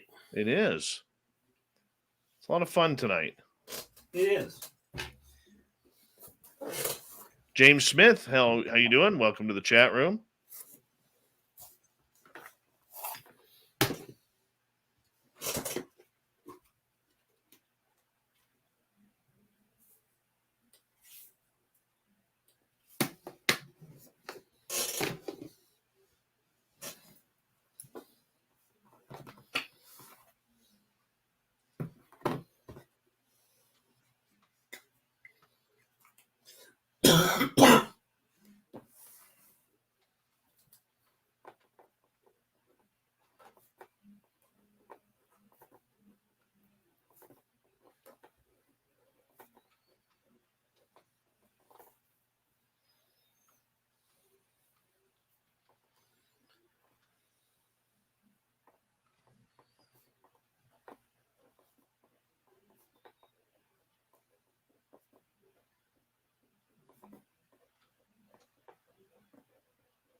Hey, BLB, so much, Jake. How you doing?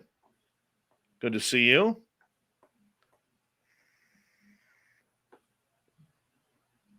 Alien Species, welcome to the chat room.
All right, we got 1 minute, Keith.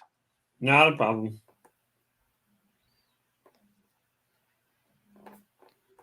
Scroll back up to where the question is.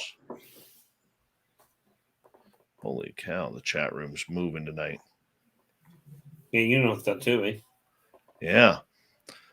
All right, a big thank you tonight to 5900, Marty, Ibarata, Bigfoot Rob, Cat Chaser, Jeremy, Spooky, Triple Act, Mennonite Abe, Thomas, and Adam for the amazing super chats tonight. Really do appreciate your love and support of Spaced Out Radio. Remember, folks, you can shop at our Spaced Out Radio store on our website to get your swag and support us that way. Give us a thumbs up, thumbs down, thumbs sideways here on YouTube. And if you haven't already, hit that subscribe button. We'd really appreciate it. Here we go, everyone, with the second half of the show.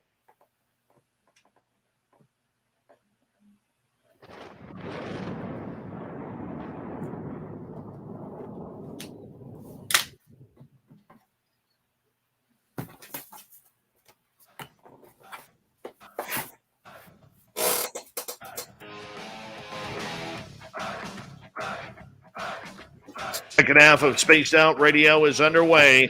My name is Dave Scott. Thank you so much for taking the time to join us. We really do appreciate earning your listening ears. Want to say hello and remind everybody that you can check out our free archives by going to youtube.com/Spaced Out Radio. Do me the favor, hit that subscribe button. Our website is spacedoutradio.com. We have a plethora of features for you. Rock out to Bumblefoot. Read up on Shirky Poo's Newswire. Check out our swag as well. Follow us on Twitter at Spaced Out Radio and on Instagram, Spaced Out Radio Show. We continue on tonight with R Keith Andrews and the ET Connection. Happens near the beginning of each month, where Keith comes in, hops on the woo train, and takes us on the ride that none other compares. Yep, Keith is a great guy, lifelong experiencer, and now he counsels people to help with their experiences. Keith, welcome back. Well, thank you for having me. All right, let's move on here. As Low Pro has a question, do extraterrestrials take vaccinations? Quite seriously, not the way you think. They do have a decontamination system that they use. But as far as in amongst themselves, the answer is no. Most of them have this idea that if they get sick and die because they're sick, then they probably shouldn't have done whatever they were doing. But where it comes to dealing with other races, they absolutely have a decontamination system. But it's more of a mist that you walk through and that settles on you. That you end up breathing in. But it's a standard protocol for interspecies regulation. All right, let's move on here to our next question. So Cheeto wants to know, do alien races live in the pyramids? To the best of my knowledge, no, but I will tell you the hieroglyphs are more than just hieroglyphs. That is an entire communication network that is set up on a subquantum subharmonic level that are used from a communication standpoint that reach far further than what modern telephones and modern satellite work. Solar Warden wants to know, lots of talk about Antarctica, but what about any ET and or human-related ET operations in a place like Greenland? Absolutely. Some of the races actually prefer the cold, and Greenland does provide a fair chunk of it. You can find ETs of various races on virtually every continent. And yeah, I realize that Greenland is not a continent. It's just an oversized island. But it's, are there races that are up there? I have no doubt about that at all. Can I give you specifics on them at this point? No. Mondak wants to know, so every being is paid the same in units. What do they do for fun and leisure? That depends on the race. But I mean, it ranges from sports events very similar to what mankind uses. Depending on the race, it can be a whole lot more volatile. When you watch the original Star Trek, when they had three-dimensional chess, there is another form of three-dimensional chess that they use in the professional circuits that is best quantified as fourth dimensional or phase chess, where you can move a piece into into a given location, and with a specific maneuver, you can get a phase out of existence so you can't see it. So if you're not tracking the moves yourself, you can be caught off guard really quickly. David is saying, I woke up once, felt like I was having a heart attack. I shot out of my body across the sky and into a room where an alien in a lab coat was staring at me. What is that all about? Oh, that's called astral abduction. Guess I could have walked into that a little quiet, a little calmer, couldn't I? Break it down for us. Ultimately, what they did, if you were shot out that fast, what they likely did was grabbed quite literally you, as in your soul, without damaging you, pulled you up to get a reading on the auditory and on the photonic level of your being to track what was going on. They're doing some sort of research on the subquantum level, and you were in all likelihood a lucky recipient. Well, I don't know if I'll call that lucky, but you get the idea. And yes, that happens more often than people care to think. All right, I'll answer this one. Jeremy asking that Belgium triangle photo, do you think it's legit? I've seen the photo. I believe there's a video that goes along with that, Jeremy, too. And I think that one was classified as debunked. if that's the same one I'm thinking of. If it's different, I apologize, but I know there's one that looks exactly like that that also came in a video form, and it was CGI. So if we're thinking of the same one here, great. If not, I apologize, and I'll look into it further. All right, Game Vet is asking, and welcome to the show, Game Vet. Where does the triangle-shaped craft with a hole in the center of the bottom come from? That almost looks that almost sounds like a variation on the Corlock ship. I'm not honestly 100% certain, so I'm going to make a note of it and see what I can find out. If I figure out who it belongs to, then I will simply include it in the books.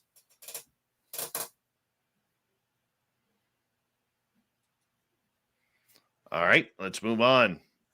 I'm sorry, you're looking. I apologize. Well, actually, when I referred to, I was going to look in, and I will deal with them and talk to them and see what I come up with. Because I'm not entirely certain if I've run across that, but then I haven't seen every ship out there either. But it does stand to reason, from my standpoint, it's most likely a new form or a variation on the Corlock standard ship. The Corlock standard ship, if you watch Space Odyssey 2001, that ship they show, that's a Corlock ship.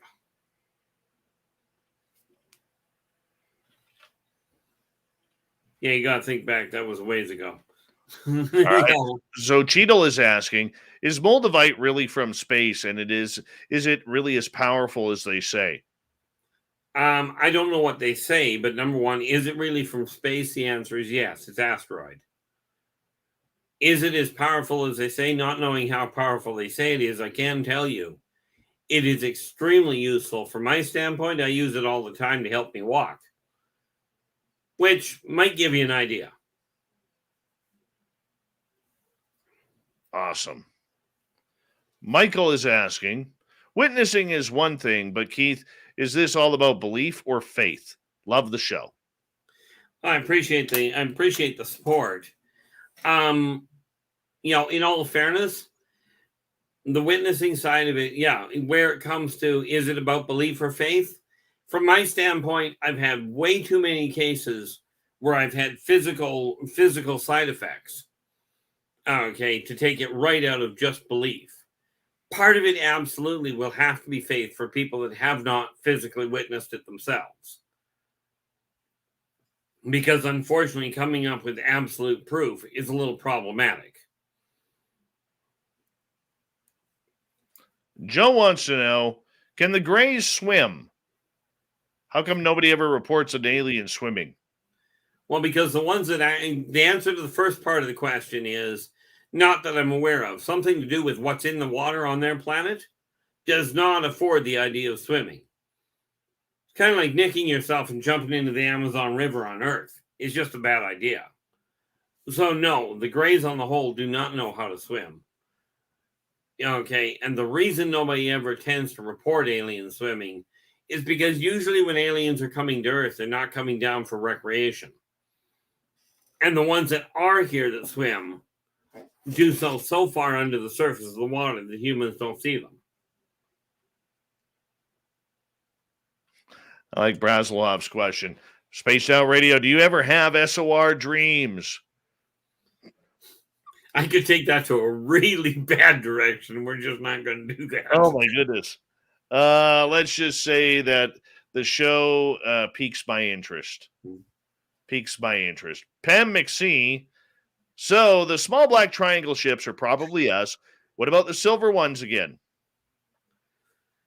And again, like I said, the silver triangle, I was looking at that and I just looked that up. I actually tracked it while we were there. The Zerondar, okay, those are the ones that have the actual triangle ships. Thought I had it listed here. They are, they've, and that's only a recent addition. But it's kind of funny because the Zerondar they themselves are they're almost triangular in shape themselves, which is why they've taken to using their own ships. This is something I only just, quite frankly, found out, which is why, for those of you that already have the book, oh, wait a minute here. No, that's the volume coming up. The Zerandar are in volume 2. Well, I only just found out about their ships. I like Jenny's question. Keith, do you have any info about the Black Pyramid found inside a mountain in Alaska? Supposed to be a charging station for UFOs. Not only is it a charging station, it's a communications relay beacon. It's used specifically for aligning wormhole jumps outside of Pluto's orbit.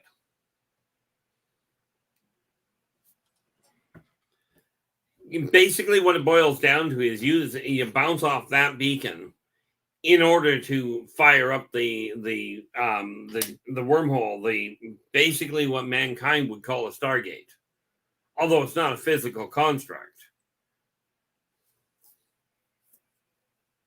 All right, let me see if I can find more questions here. I'm trying to get through a very busy chat room tonight, and I know it's always a good sign. It is a good sign. All right, new listener, Leanda Watermaiden, would like to know, why aren't they, the extraterrestrials, capable of healing themselves? Actually, they are. Do they choose not to? No, if they didn't heal themselves, there'd be a lot more dead aliens we'd find. Now, granted, there are some races that if they get wounded, they will terminate you.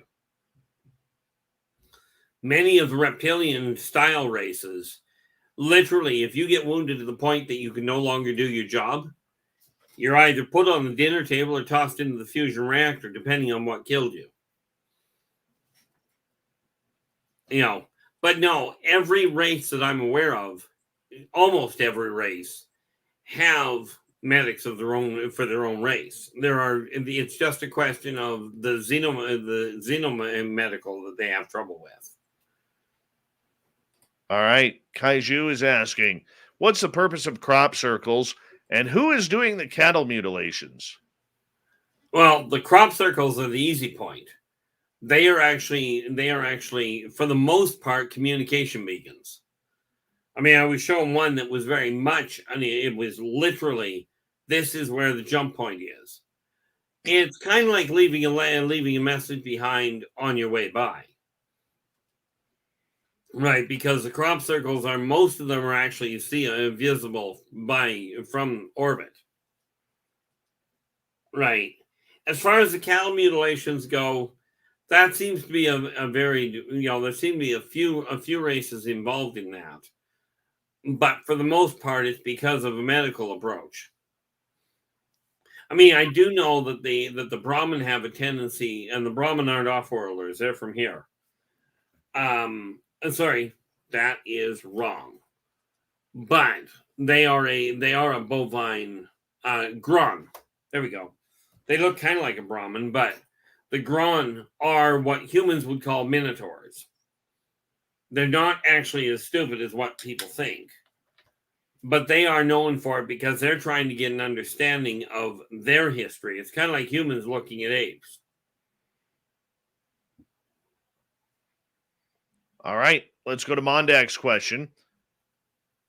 Which race screwed or screws with the nuclear ballistic missiles? Oh, that's the consortium itself. But they only do that when mankind gets stupid enough to start lighting it up to try for a nuclear war. Not to deal with they don't do it to stop nuclear testing or nuclear research. But the consortium is here to protect Earth, not the people on Earth. All right, R Keith from the Michael Leger. How do they contact you? Most of the time, if we're talking about just contact, quite often it's telepathic, but more often than not, they physically take me topside. Okay, topside as in up into orbit. And I've had enough potassium crashes to know that that's pretty much as solid as it gets. And as I told you before, Dave, even my youngster has come to the conclusion this happens way too frequently. But at this point, he's just like, okay, it's happening. I'll see you when you get back tomorrow. You know, that's when you know it happens way too frequently. All right, let's move on here. Ozzy Ange is asking, Keith, do you know anything about the boomerang craft with the large light in the front of the nose? Well, the large light is simply a searchlight. As for the large boomerang shaped craft, those are literally tied to the consortium, but those ones are not used. The big triangles, or boomerangs rather, are not used for collection. They are used for surveillance. Whit wants to know, why haven't we been back to the moon? Well, you're going to love this one, but we have multiple times. Yes, people keep saying we're not there, but, quite frankly, that's kind of like, in my eyes, that's kind of like telling me the sun doesn't rise. It's just, man, the human governments don't want you knowing that they're still going.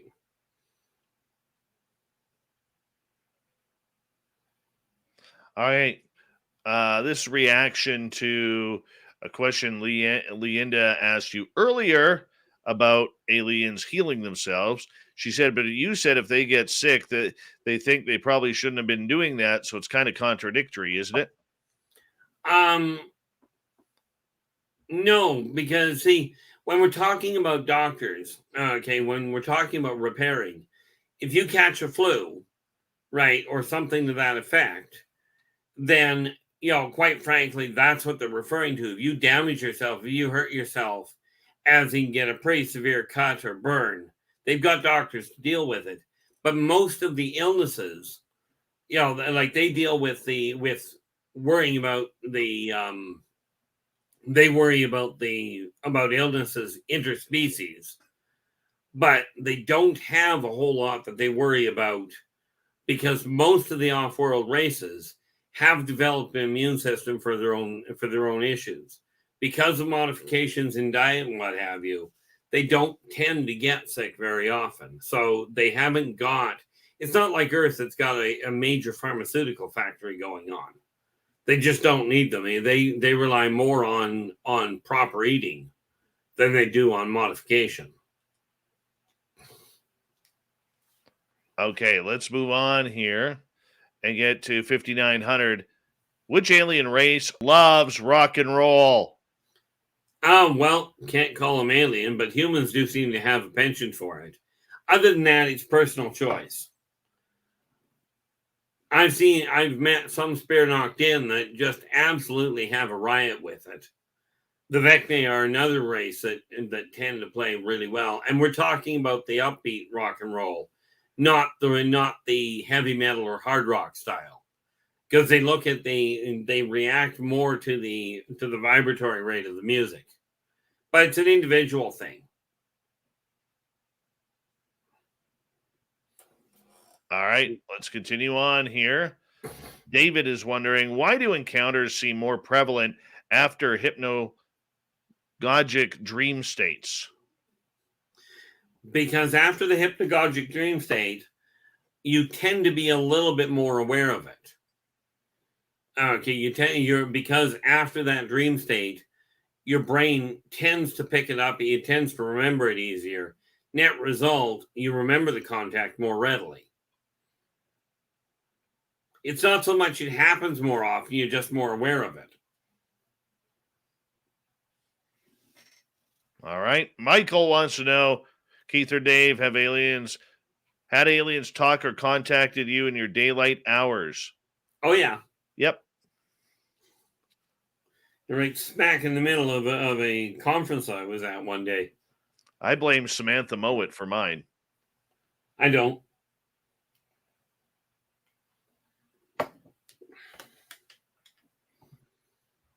Well, I know you don't.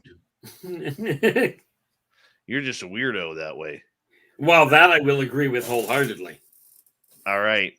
Carbine's right wants to know, do you know anything about the 1976 Canary Island UAP sighting? No, but I certainly know about the Canary Island issues. In all fairness, sadly, I am a lousy researcher. I haven't looked into any of them. Yeah, that's not really like specific. I will say to our audience, you're not really into specific incidents and specific people. You're more into the type of research that the ETs give you personally. Ultimately, yes. The xenosocioeconomic translations, triphasic communication lines, and that sort of thing. Yeah. Acreong wants to know, as we got just under 2 minutes, consortium is the same called the Federation or the Council of Saturn? Some people would refer to it as, I've heard some people refer to it as Federation, yes. As far as the Council of Saturn goes, that's a whole different council. That because there's many councils in the consortium to handle different odds and ends. But the Council of Saturn is literally targeting Saturn and the surrounding area. All right, let's sneak in Ian's question here. We use 24-hour clocks. What do ETs use in space?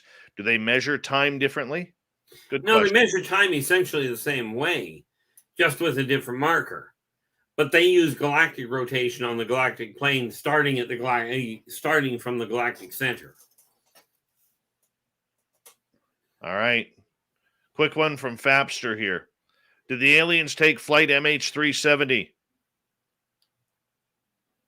In my opinion, Flight 370, they didn't take. Okay, it hit a pocket wormhole. And wormholes are an absolute royal pain in the neck if you're not designed for them. And do I know exactly where it went? No. Ange in Australia came in late. What is the consortium? The Galactic Consortium is the governing body that handles all of the different races coming into the area.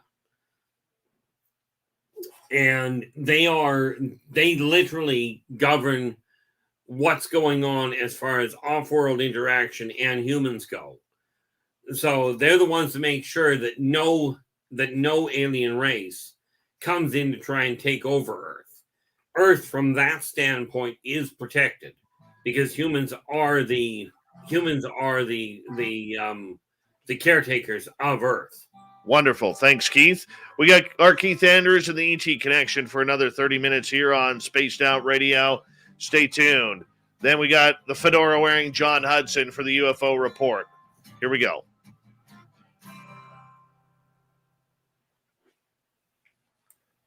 Buddy, I got to hit the bathroom, so please bear with me here.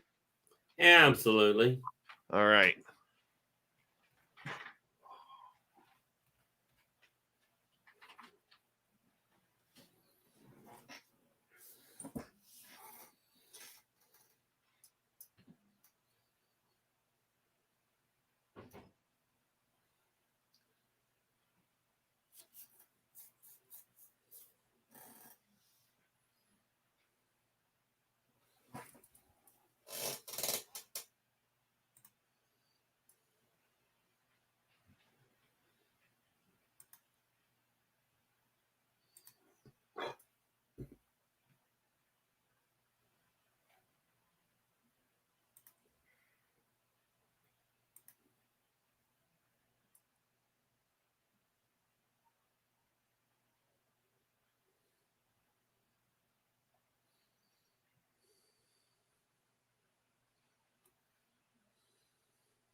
Well, it is certainly proving to be a very active night.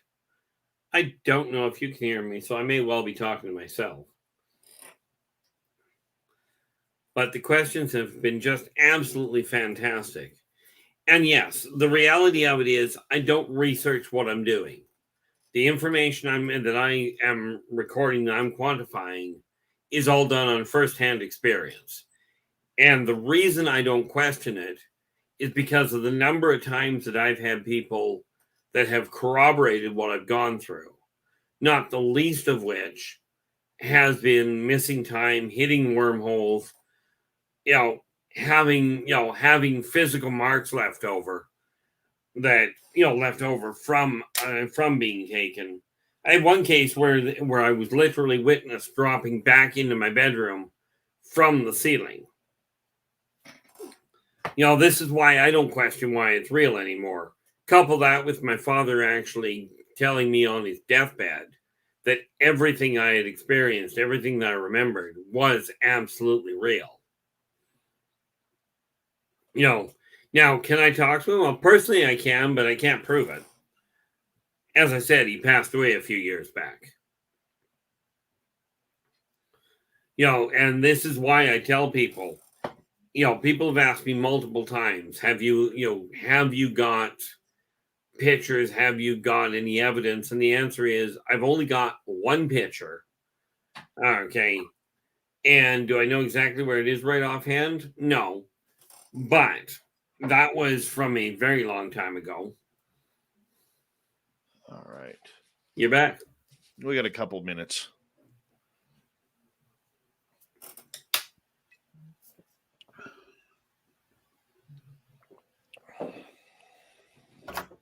Out of my second cup of water. Yeah, I was told the amount of coffee I drink because of the weakness of it. The hospital nutritionist I went to told me, don't worry about the coffee you're drinking because basically you're drinking water. It's just got a little different flavor than chlorine. God, if I showed you the list of beverages that I'm allowed to drink on my diet, you'd stick with water too. Oh, that bad, eh? Oh my God. It's terrible. Yeah, I got a kick out of it. I read from somebody at one point, they were talking about diets. It's like the old idea of if you don't eat as much food, you'll lose weight doesn't work.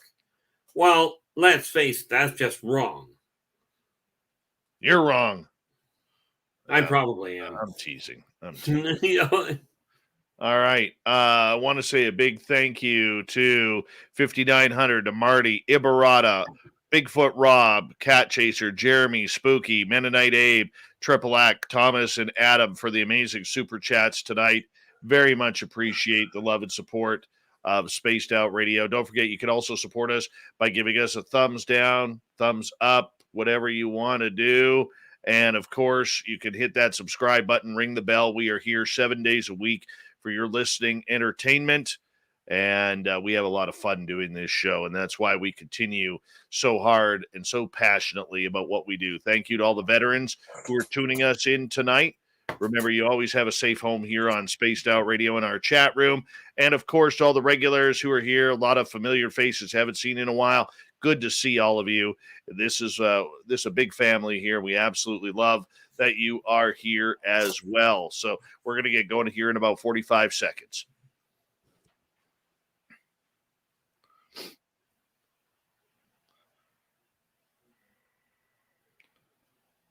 All right.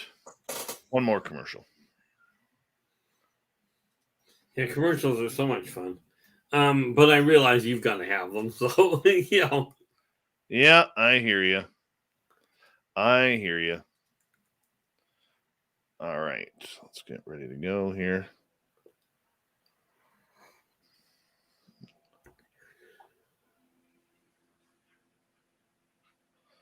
All right, here we go. Horns up.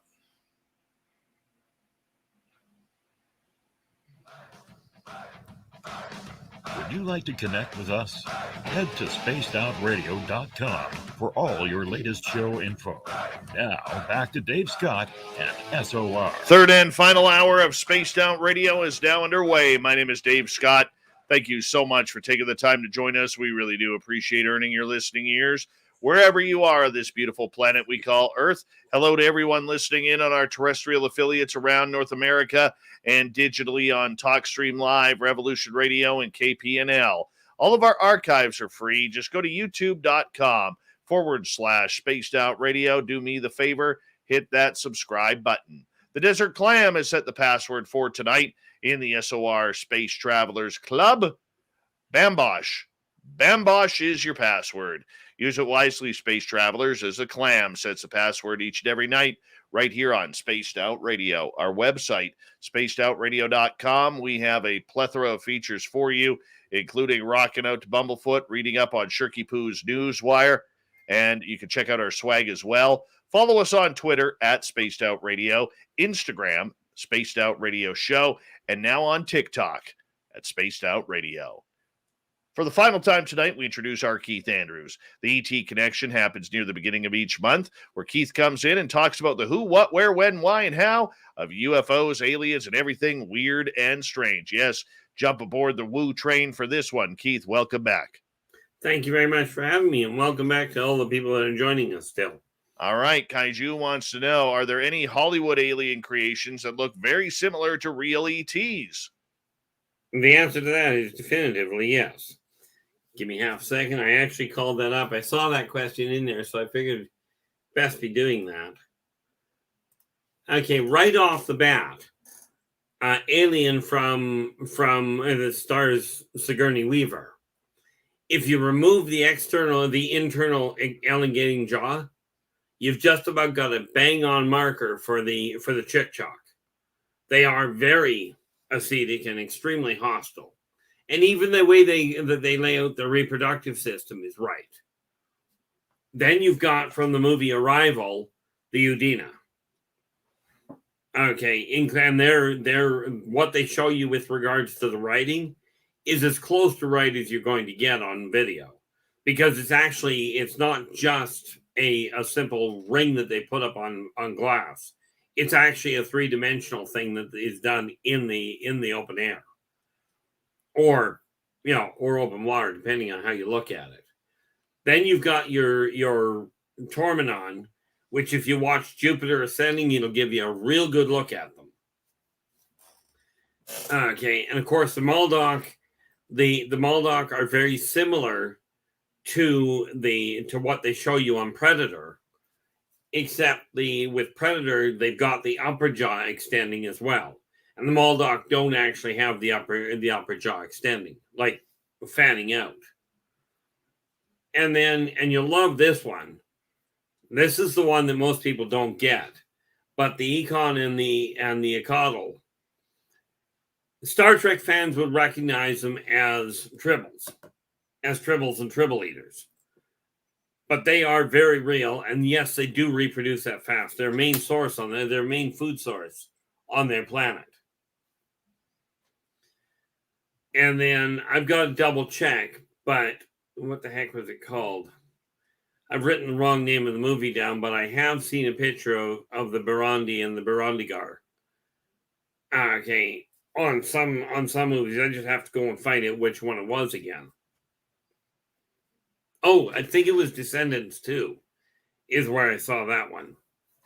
And well, the Burundigar, the Burundi, if you watch what the heck was the name of it? Harry Potter.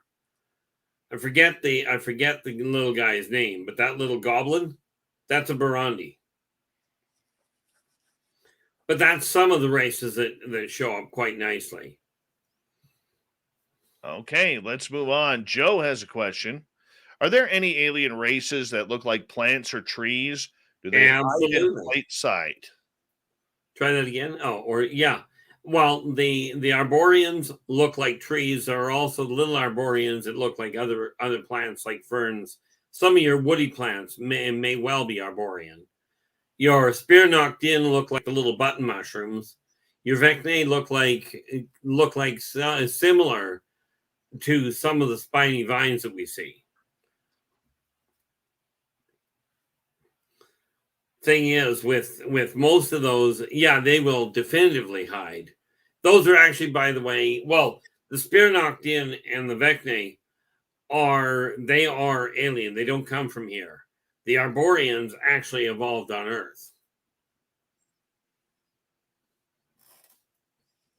But I'm getting into finding the other ones that are also plant-like. I'm missing one, and I'm trying to remember what the heck the name of it was, which is why I'm going back to it. Volume 2, that is. Let's shrink that down because there's one other one that I know of that it kind of looks like a green onion in all fairness. And yes, I know that sounds completely whacked. But hey, there we go. The Tolek, which look very similar to a green onion, except one small little detail. Right. And that little detail being they're a whole heck of a sight larger.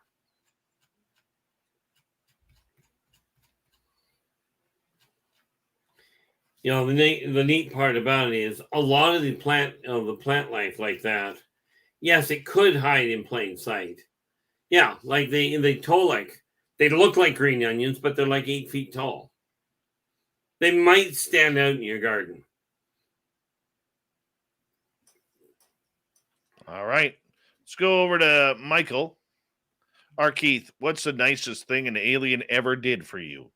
That's a bit of a toss-up, but I mean, I've had more than enough of them back me up. I think the most prominent one was the day Srazazian actually saved my life. I'm still debating whether that was nice or not, but you know, yeah, you get the idea there. But most people would say that was probably the nicest thing. You know, but I mean, I've had them give me tours of ships. I've had them, you know, deal with, you know, like for instance, when you look at the Kinlar, right? They're a lovable little bunch. They're violent as all get out, but if you get on their good side, they're actually decent people. All right, let's continue on here. Game Vet, do you think ETs, or do the ETs think it is racist to call them aliens? Absolutely. Can I finish? You don't mind? Sorry. Yeah. Can we have a live interview with one? And good luck with that thought. As far as do they think it's racist? Absolutely not. See, according to the off-worlders, if you're not born on a given planet, you're alien. If you're not born in a given country, you're alien to that country or alien to that land. So, no, it just simply describes what they are, or more to the point, what they aren't. So they certainly, on the whole, do not take offense to it.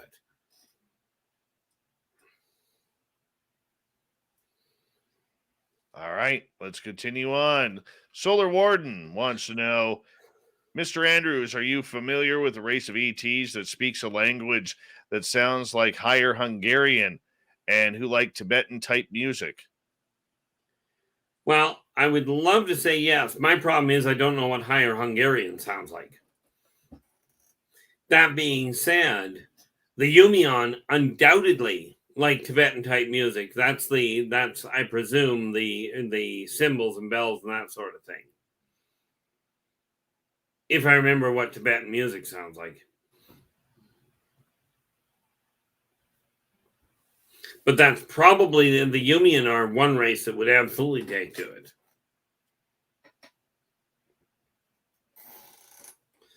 All right, let's move on here. Steven wants to know, Keith, how many gray species are we in contact with roughly? Well, species is a toss-up, but there are at least 15 different colors that I'm aware of. 15 different colors, minor modifications to skeletal configuration, but still the same species. There's actually two distinct two distinct runs of them. There's the scientists and there's the controllers. But like I said, they come in multiple colors, multiple minor skeletal modifications, much like humans come in multiple colors and skeletal configurations. Fu Man Derp wants to know, what can Keith tell us about the Ashtar group? I suspect I've heard that. If I remember correctly, most of the time I hear it as Ashtar Command, and that's a subcommittee inside the consortium. They answer directly to the Council of 12, but they are focused primarily on communication lines and scientific interaction, as in interspecies scientific evolution.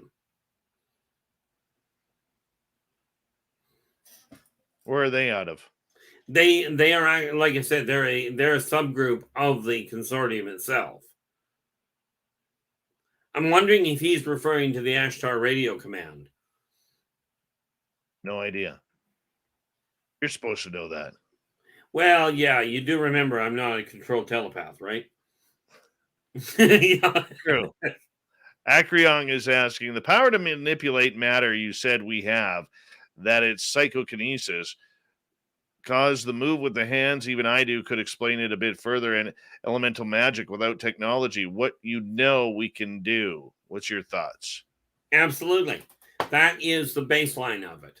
Because once you realize that the only difference between picking something up, the only difference between picking something up physically and picking it up from across the room, functionally it's the distance. It's still one molecule to the next. And for anybody that wants to give it a shot, if you take your hands and you put them an inch, half an inch to an inch apart, you'll feel energy between them. It's that energy that you focus with and you build it up, and you can actually get it to work. Now, am I a fully controlled telekinetic at this point? No. But I do know somebody who can send sonic shockwaves across a glass of water quite nicely. Also know a chap that can start fires just by thinking about them. But it boils down to molecular manipulation. And yeah, anybody can teach themselves to do it. But it's a question of realizing it's not like you can grab hold of a truck and pick it up and throw it across the room. That's the stuff that becomes Hollywood. Is it possible to get to that level? Absolutely. Because there's been lots of situations where people have been witness to, frail people picking up a car and rolling it over to get somebody that was in trouble out from under it. And this is just another way of modifying the molecular density. It's the same technique used to walk through walls. It boils down to humans are taught that things are solid. And frankly, they aren't. There's space between the molecules. Once you realize that, you can start modifying what's going on around you. Okay, most people are literally taught it's not possible. That's why they refuse to let it happen.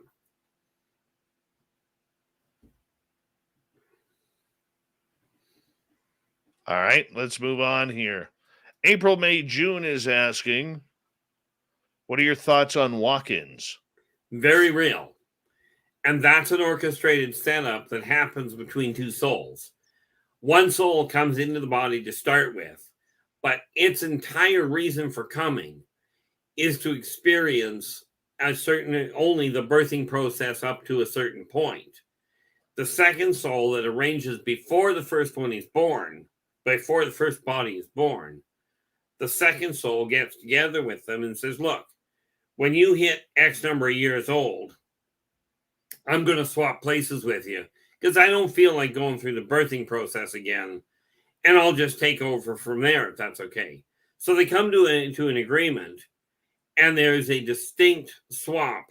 When it happens, there's a distinct swap in not necessarily, well, usually it's personality swap.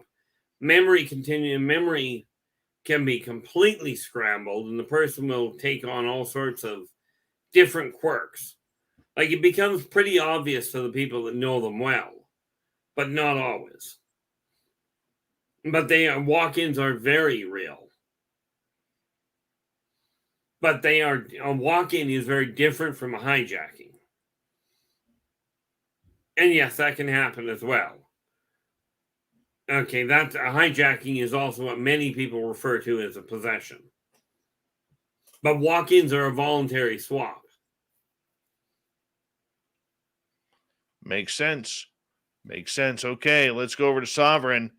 How fast can malevolent alien races build a subterranean base or city?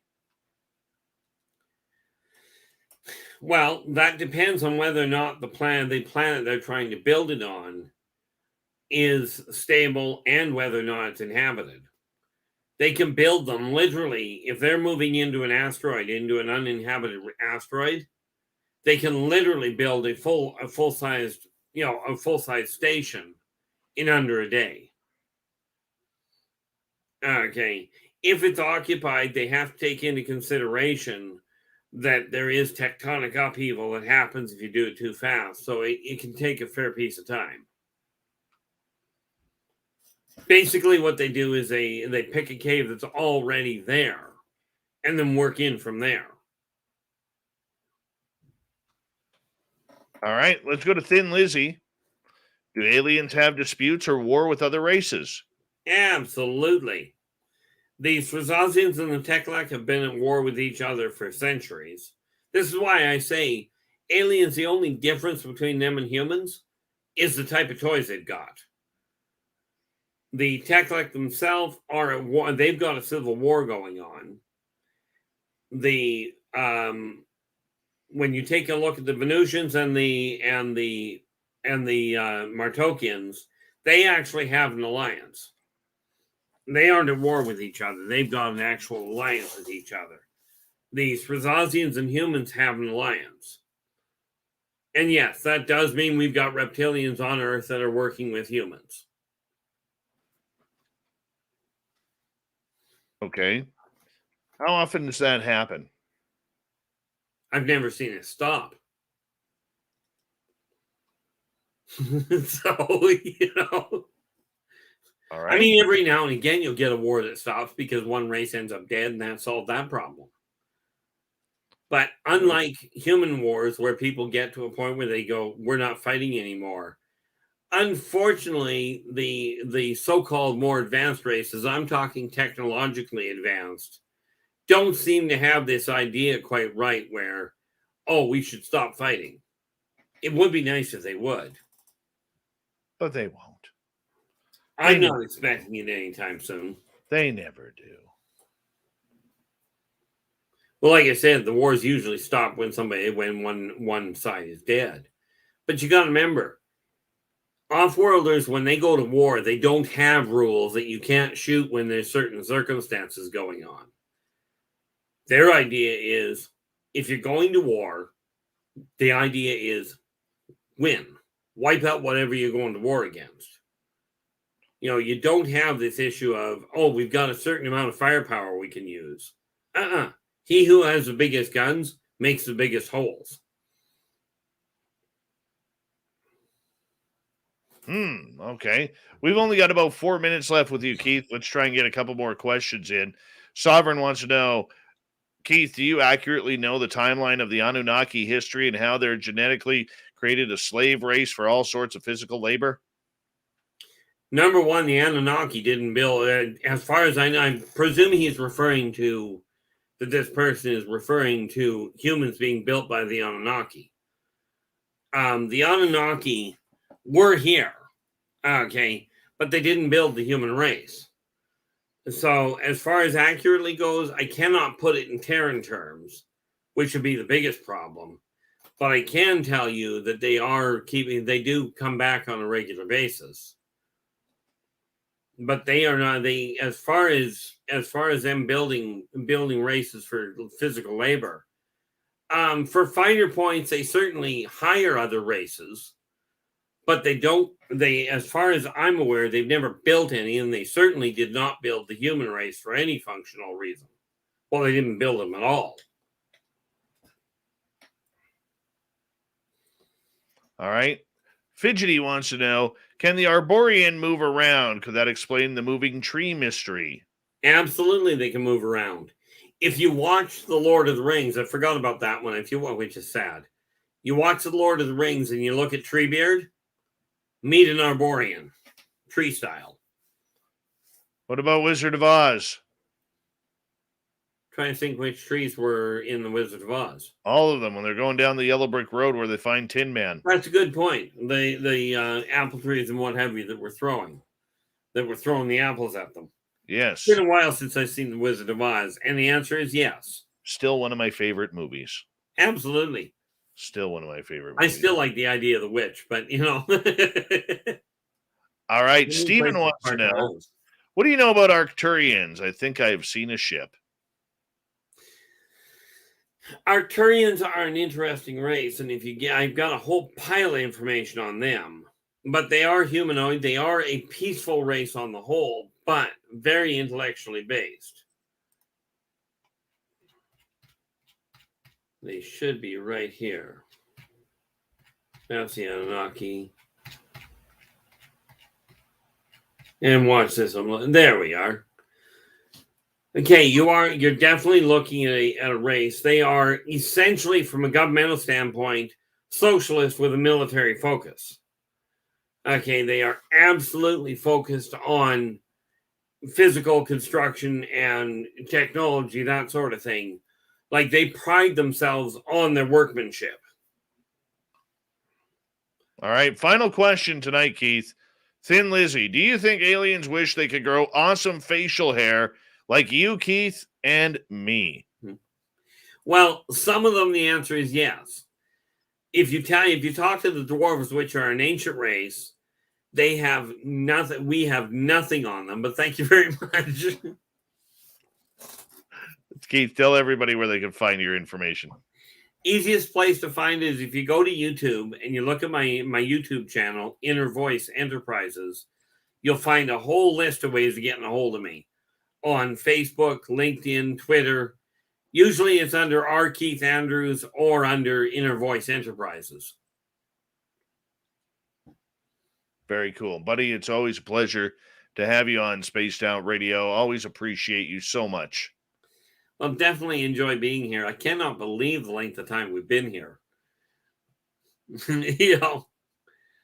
But tonight has been absolutely fabulous. The questions coming in were phenomenal. They really were. They really were. And we thank our audience for their participation all night long. R Keith Andrews and the ET Connection happens the first week of every month here on Spaced Out Radio. We love it when Keith comes in and drives the Woo train wild and right off the tracks. Coming up next, fedora-wearing John Hudson is here for the unbiased UFO report. We got Shirky Poo's news and the thought of the day. Stay tuned. We continue right after this.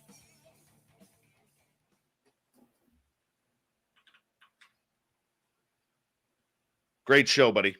Great show. Went really well. Really happy with the way that one went. That was fun. That was fun. Really appreciate that. Really appreciate that. I cannot believe how long we've been at this. You know that? I know. It's cool. It is very cool. Was that your chair squeaking or mine? Yes. No, that was mine. Okay. Just making sure. Man, I got to be up at 6:30. I got to go to Clearwater for my son has 2 hockey games, then drive to Abbotsford. Oh, joyful. I'll bet Yeah. you than me. Yeah. Joyful is correct. Joyful is correct. May stop in Kamloops for a little bit. I could use some Taco Bell. Yeah. Yeah. Yeah, I'm getting way more reclusive lately. My ex actually showed me how to do my grocery shopping online, so I don't even have to go to the grocery store much. Oh my God, I don't even want to try that. Which, shopping on Amazon, you mean? Or going to the grocery store? Both. See, I went to a grocery store just the other day, and there were only like 8 people in it, including the staff. And unfortunately, I got, I remember when I lived in Mission, quickly here because I do got to get John in. I Yeah. remember when I lived in Mission and I was still single. Sunday night was always single dad's night at Save On Foods. Right. Okay. You know, and that because I mean we all worked during the week, and then Sunday night the kids either went back to mom's house or you know whatever the story was. So you'd see a bunch of single dads. Well, one night I got caught behind a bunch of couponers. I'll tell you, I've never seen something more evil in life than getting stuck in a lineup behind a bunch of couponers taking up 2 rows of tills, and there's only 2 people on the tills. The single dads were ready to brawl. It was almost brawl night. Oh, joyful. Yeah, it happened 2 weeks in a row. 2 weeks in a row. The second week, they finally opened up a third and fourth till, and I'll tell you, the screaming that was happening in that place from all the single dads, we were going nuts. We were going haywire. Yeah, I mean, it can get a little carried away, but That is a nightmare.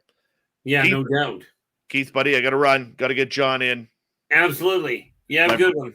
My brother, we'll talk soon, okay? Absolutely. Take care. You too. Have a good one. Much love, buddy. R Keith Andrews, everybody, and the ET connection. Love them. Absolutely love them. Oh, there's the fedora-wearing John Hudson. Good evening, sir. How are you? You must be having some humidity there. Your hair is wild today. Oh, no. It's actually quite cold here. Well, I mean, cold for California. What is cold, John? Tease me a little bit. Anything below 70. You are a sick, sick man. You know what I would do in 70 degrees? I'd wear shorts, flip-flops, and a T-shirt. Exactly. That's the whole reason why we like it that temperature. I always tease my friends on the East Coast. I'm like, you know, when you guys have to like put your motorcycles, drain them, put them up for storage. Not here. We ride our bikes on Christmas Day. It's like, oh. Terrible, terrible. Reborn from Ash, how are you? We got about a minute and a half here, dude. No worries. Mm-hmm. So actually, I missed the show tonight because I was hanging out with my daughter. How'd it go? Fun Very stuff. well. Good. Very well. He's always a kick. Love Keith. By the way, it's 35 degrees Fahrenheit, 2 degrees Celsius here right now. Jesus Christ. You know, people are not supposed to live in that kind of weather. It's not good for people. I'm telling you right now, that is nice temperature, man. It is a nice temperature. The air is nice and clean. All right, a big thank you to $5,900 Marty, Ibarata, Rob, Cat Chaser, Jeremy, Adam, Thomas, Triple Ack, Mennonite Abe, and Spooky for the amazing super chats. Thank you so much for your love and support. Thank you to everyone who's hit that subscribe button tonight and rang that bell and given us a thumbs up, thumbs down, whatever you decide. You can do it. So cool. And 51 degrees is shorts weather. I'm just telling you right now. And yeah, so disappointing. I can't even continue. Go shopping at our store on our website. Maybe you'll find some shorts for John. All right, here we go, buddy.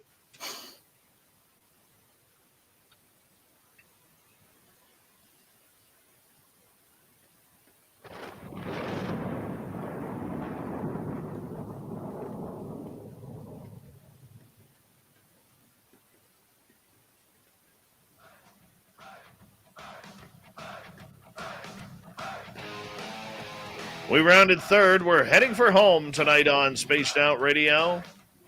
My name is Dave Scott. Thank you so much for joining us. We really do appreciate earning your listening ears.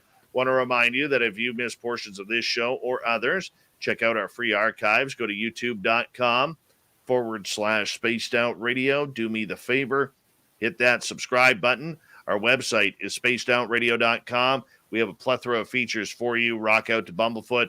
Keep up to date with Shirky Poo's news. Check out our swag as well. Follow us on Twitter at Spaced Out Radio, Instagram, Spaced Out Radio Show, and now on Twitch at Spaced Out Radio. It is time once again for the fedora-wearing John Hudson and the UFO Report.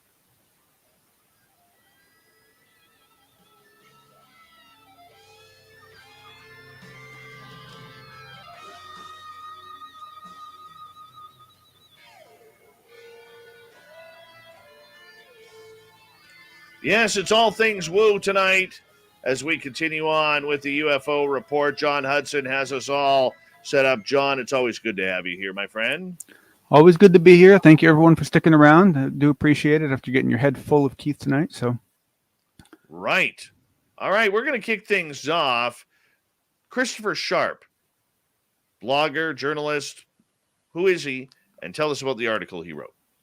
well, in full disclosure, he is. I don't know if he's the only. Well, I assume he is the only one. He's actually the editor of the Liberation Times, so he doesn't normally do any writing for them. But he's been wanting to, and so this is kind of a big step out for him. And it's just a fantastic read. He does it's long, but it needed to be, and he does a great job. Basically, what he did is he did exactly what I would have done if I had a longer time on this show. He basically just went through John Ramirez's entire presentation and just called out each part that he thought was important and critical. And so it's probably something everyone should have next to them while they're looking at the slides. It's a good one. It's a good thing. But what I wanted to do is I wanted to call out two things that are essentially about the presentation, but are also called out in Christopher's article. And that is that when I mentioned the other day that Mr. Ramirez had made a comment about the fact that the word hybrid was not in the schedule yet. He actually went on further to say that what we are witnessing is not disclosure, but scheduled dissemination. And I think that's a very important distinguishing characteristic to notice. And I think that if you look at what's going on and view it as scheduled dissemination, and he went on to say, meaning that things need to be set up before other things can be revealed, essentially. And this is what he said in the interview.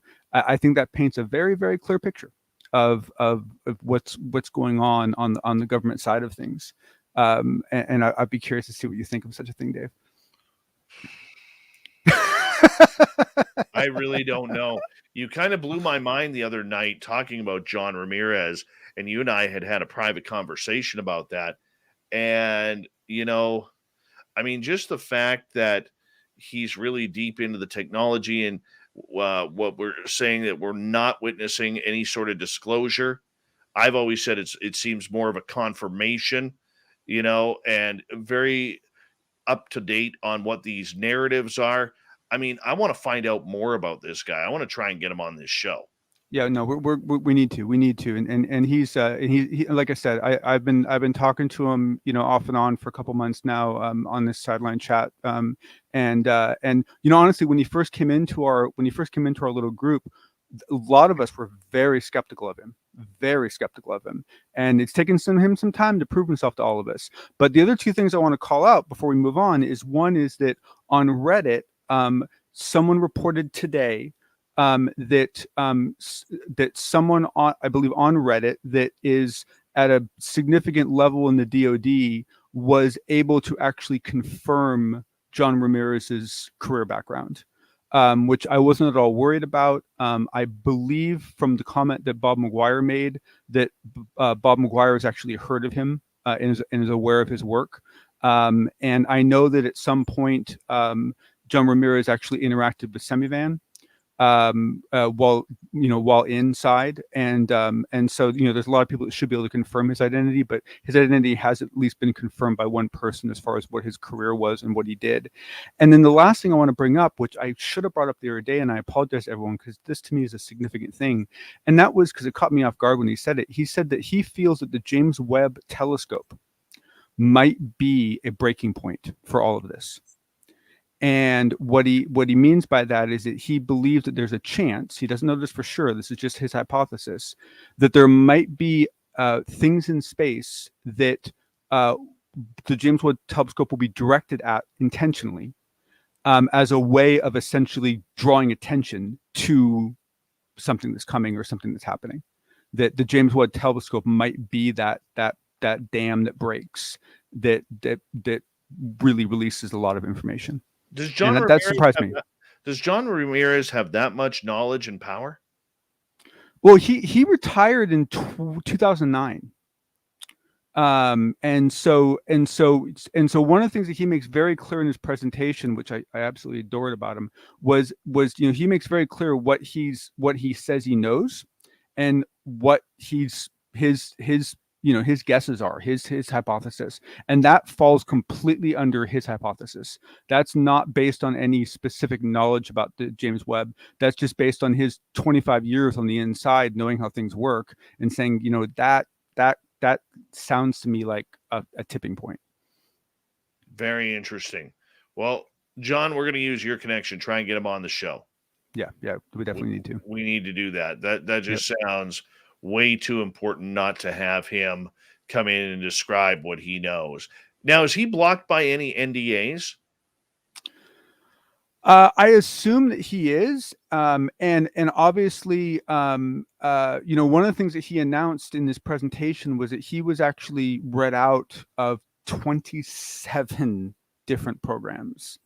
So this guy wasn't just a nobody. This guy was in the science directorate. He was in some very significant places, but he was completely read out many years ago. But needless to say, a bunch of the stuff you sign is lifetime. And the thing is that the other thing I really like about him is that he sent this presentation to CIA before he showed it to anybody. And every time he makes a change to it, he sends it back to CIA to get it approved. And one of the things that he's trying to do, and you should see the grin on his face when he talks about this, is he's trying to get stuff redacted. He's trying to see how far he can push before they start redacting stuff. And there's been several slides where he was amazed that they didn't get redacted. All right, let's move on here to the second part of tonight. Douglas Dean Johnson, who is he and why is he important? So, actually, Dave, you might be able to inform me better on that than I can inform the audience. In that, essentially, what I know of him is he seems like a very professional researcher that I've interacted with a few times on Twitter, and whenever he's written anything, it's been very well written, it's been very clean, and it's been very easy to read, and he seems to have a good handle on what's going into the government. But beyond that, honestly, I don't know very much about him myself. Well, I do know that he is very followed on UFO Twitter.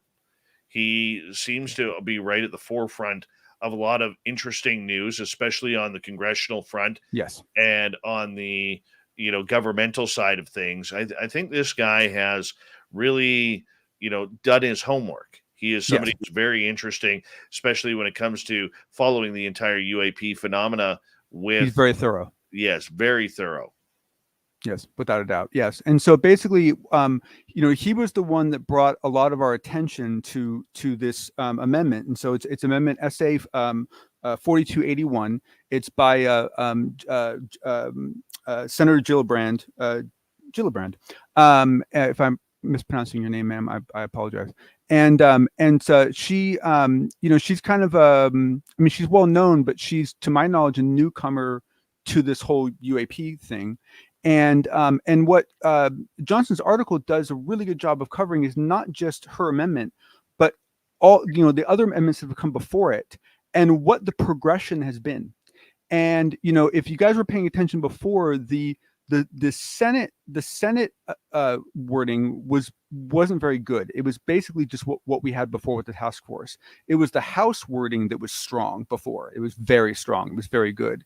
And it appears that what she did, and remember, she's in the Senate, she took the House wording and started with that and then made it even stronger. And if I can just try to read some of this really quick, just because I think it's very pertinent. Is that essentially what her amendment would create is an anomaly, surveillance, and resolution office, basically ASRO. There would be a UAP focused office that would be placed in the appropriate component of the Department of Defense, with a joint organization of the Department of Defense and the Office of the Directorate of National Intelligence. The head of ASRO would be charged with developing procedures to synchronize and standardize the collection, reporting, and analysis of incidents, including adverse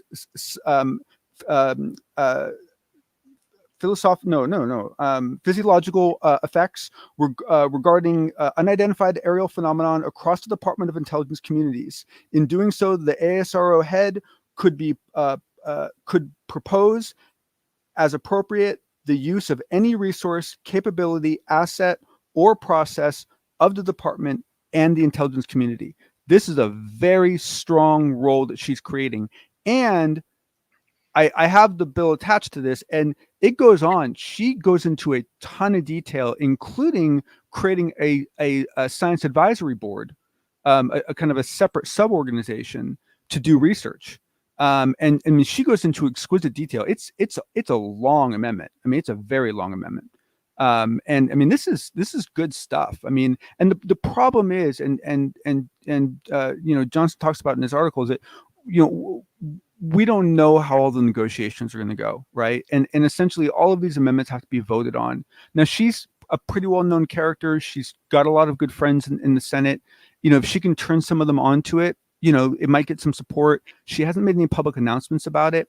So, we don't really know how strongly she feels about it. But without a doubt, this is my favorite wording that I've seen so far. This is really good stuff. I mean, this is really good stuff. I don't know where the budget would come from. I don't know, how would, because what a lot of people don't realize is when Space Force was created, one of the reasons why Space Force was created so quickly is because there was already a Space Force in each of the branches. Like each branch had their own Space Force. And so all they did was essentially grab all those people and shift them all together into a new org. So yeah, they're hiring and they're building and so forth, but they kind of were like ready to go with a microwave oven kind of meal, right? And so it's unclear as to exactly how this would roll out. But it's very, very impressive. And like I said, what I really like about his article is the fact that he doesn't just talk about her amendment. He talks about, what happened before, what the previous amendments look like, what was driving them, and it kind of shows a story arc of sorts that shows us how we got to where we are today. Very interesting. All right. Now, one of the things that you brought up here as well, I got to bring it up here, is this SA 4281. But that is the amendment. Okay. So, sorry, I'm having a Canadian moment here. Yeah. Okay, not knowing. So with this amendment that you were just talking about, right? How deep do you see this going? Because this is kind of a first that we're hearing about this. Well, that's what's so interesting is that she didn't just. So first off, what I was hoping from the beginning was that the Senate would adopt the House language, because the House language was significantly stronger, right? The Senate, all they did was carbon copy what was already there. They just left the task force a task force. They didn't really do anything with it. They just left it exactly how it was before. It was the House that built out this huge idea of eliminating the task force, creating an official office, doing all this stuff. And she basically took that and then expanded it by significant amounts. And so essentially, I mean, she goes into it's amazing. It's incredibly small font, so have fun reading it, folks. But I mean, she goes into defining essentially who gets access to it, what security levels they have to be at. Two people must be appointed from the Presidential National Academy of Sciences. 2 people must be appointed from the National Academy of Engineering. 1 person must be appointed by the President's National Academy of Medicine. I mean, she goes into extreme detail as to, I mean, she builds it out. I mean, this looks like something that was architected in a way that it's designed to be executed on the go. It's not something where you would have to take it and develop it into something. This looks like something that is really kind of like a ready-made, a pre-baked solution that you could really do some. You could kind of be on the ground running. So I don't know who help she got from, but and I don't know what her angle is. She's not my senator, so I don't know a whole lot about her. I've certainly heard her name several times before, There aren't that many senators, so they kind of stick out. And it's interesting that she's. Just not to get into politics, but I find it interesting she's a Democrat. I think once again this speaks to the bipartisan interest in this topic, but she clearly takes it very seriously. All right, buddy. Thank you so much for another wonderful edition of the Unbiased UFO Report, which will be stored on our YouTube channel, and you'll post the links on Twitter as well. Thank you so much, sir. John. We'll talk to you Thank in the you, After everybody. Hour show. Yep. All right. Let's get to the news.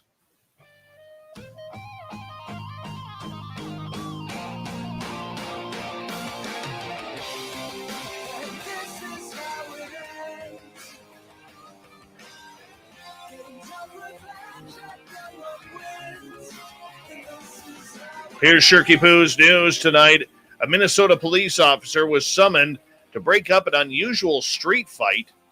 Yeah, the pride of America, two bald eagles, obviously were not fond of each other. They were found stuck together in the middle of the road. The city of Plymouth said in their Facebook post that Officer Mitch Martinson responded to a neighborhood on a report of two bald eagles brawling it out and then getting stuck together on a roadway. Martinson said being called to break up a street fight between two eagles was a first for him. We do have de-escalation tactics, but I've never applied them to eagles or other animals. The officer consulted with the Minnesota Department of Natural Resources and Raptor Center, which told them the eagles were likely in a dispute over territory. Martinson said he was attempting to cover the birds' heads to calm them down when they decided to flee the scene. The eagles started going at it again, and the next thing you knew, they were flying away. Damn eagles. Up here in Canada, this is so Canadian. Very Canadian. I know all the Americans out there who are going to kind of eye roll the stereotype, but this happens in Canada. Yep. She was a young moose, not even 2 years old, still getting used to her surroundings, when she took a wrong turn on Thursday and crashed through the window of an elementary school classroom in Saskatoon, Saskatchewan. By the end of the day, the moose, though a little banged up, had found her way into the hearts of Canadians across the country. Photos of the moose standing in the classroom, shards of glass surrounding her, had swept across social media, stirring a mixture of delight and concern. 14 children attending a before-school program at the school, Sylvia Fedoric Public, were in the room at the time, but they were uninjured and were immediately led away by staff. We're all still kind of shocked, says Principal Victoria Baker. Pardon me, she is a spokesperson for Saskatoon Public Schools, and what might be a little bit of an understatement, it just looks like a quintessential Canadian story, said Pat Dubois, a host of a local country radio station, who had spotted a moose on his way to work and asked listeners to keep their eyes out. Once we found out that the students were okay, and that while the moose was slightly injured, but it was going to be okay, then we were all kind of having a laugh a little bit more. The quip on a few lines where the moose was tired of virtual learning. The students had a special guest for biology class. The schools are finally getting back to normal. After all, about 48,000 moose call the province of Saskatchewan home. Like the youngster still finding her way around the neighborhood, the moose just lost its sense of direction. Good Canadian story. Well, here's another one. This one happened just 2 hours north of me. Here in BC, a woman having a cigarette on her front porch was approached by a wandering bear that licked her on the hand. Yeah, Melanie Porter said she was having a cigarette sitting on a chair on her front porch in Quesnel when she spotted movement in her front yard that she initially thought was the neighborhood cat. Nope. I look up and it's a bear. I freeze, Porter said. I'm thinking, oh, well, what do I do? Seriously, what do I do? I'm just going to stay still. Porter said the bear walked right up to her, sniffed her, licked her on the hand. Porter snapped a photo of the bear standing just inches in front of where she was sitting. If I die, at least they'll see who the culprit was, she said. The bear eventually backed off and Porter rushed back inside her house. She said a neighborhood's security camera footage revealed the bear had been watching her from the yard for some time before approaching. It was so dark and he was so quiet and stealthy I didn't even see him. I was sitting 10 feet away from a bear the entire time. God bless her. That is awesome. Absolutely awesome. Good Canadian bear there. Nobody hurt.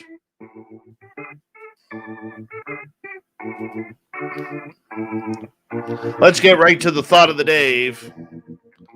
What do we got here?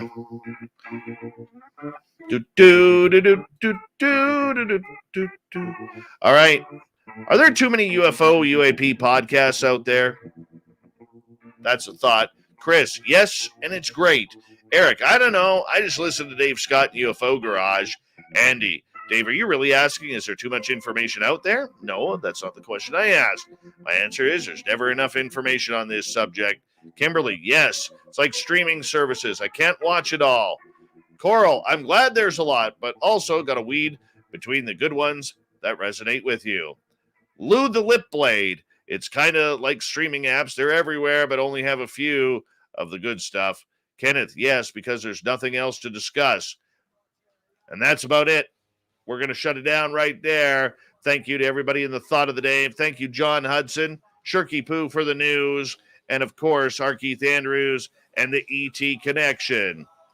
We got Mr. Ron Bumblefoot Thal rocking in the background with Little Brother is watching. Bumblefoot is the official music of Spaced Out Radio, rocking us in and out of every single show. Get your horns up for the guitar god himself. Special thanks to everybody listening in at home, at work, in your cars, wherever you may be. Thank you to everyone in our chat rooms tonight. YouTube, Twitch, LGAB, Revolution Radio, Spreaker, Facebook, the Space Travelers Club, and on Twitter at hashtag Spaced Out Radio.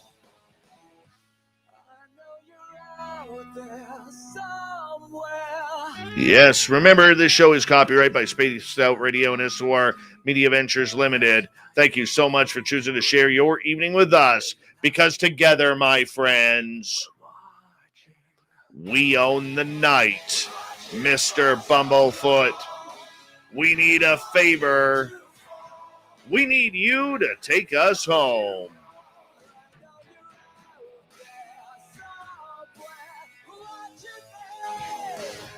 Yes, the Woo train has docked for the night. But soon, my friends, we shall ride again. Your seats are always available. Your tickets never expire. And if you want to bring a friend, we've got room for them too. Good night.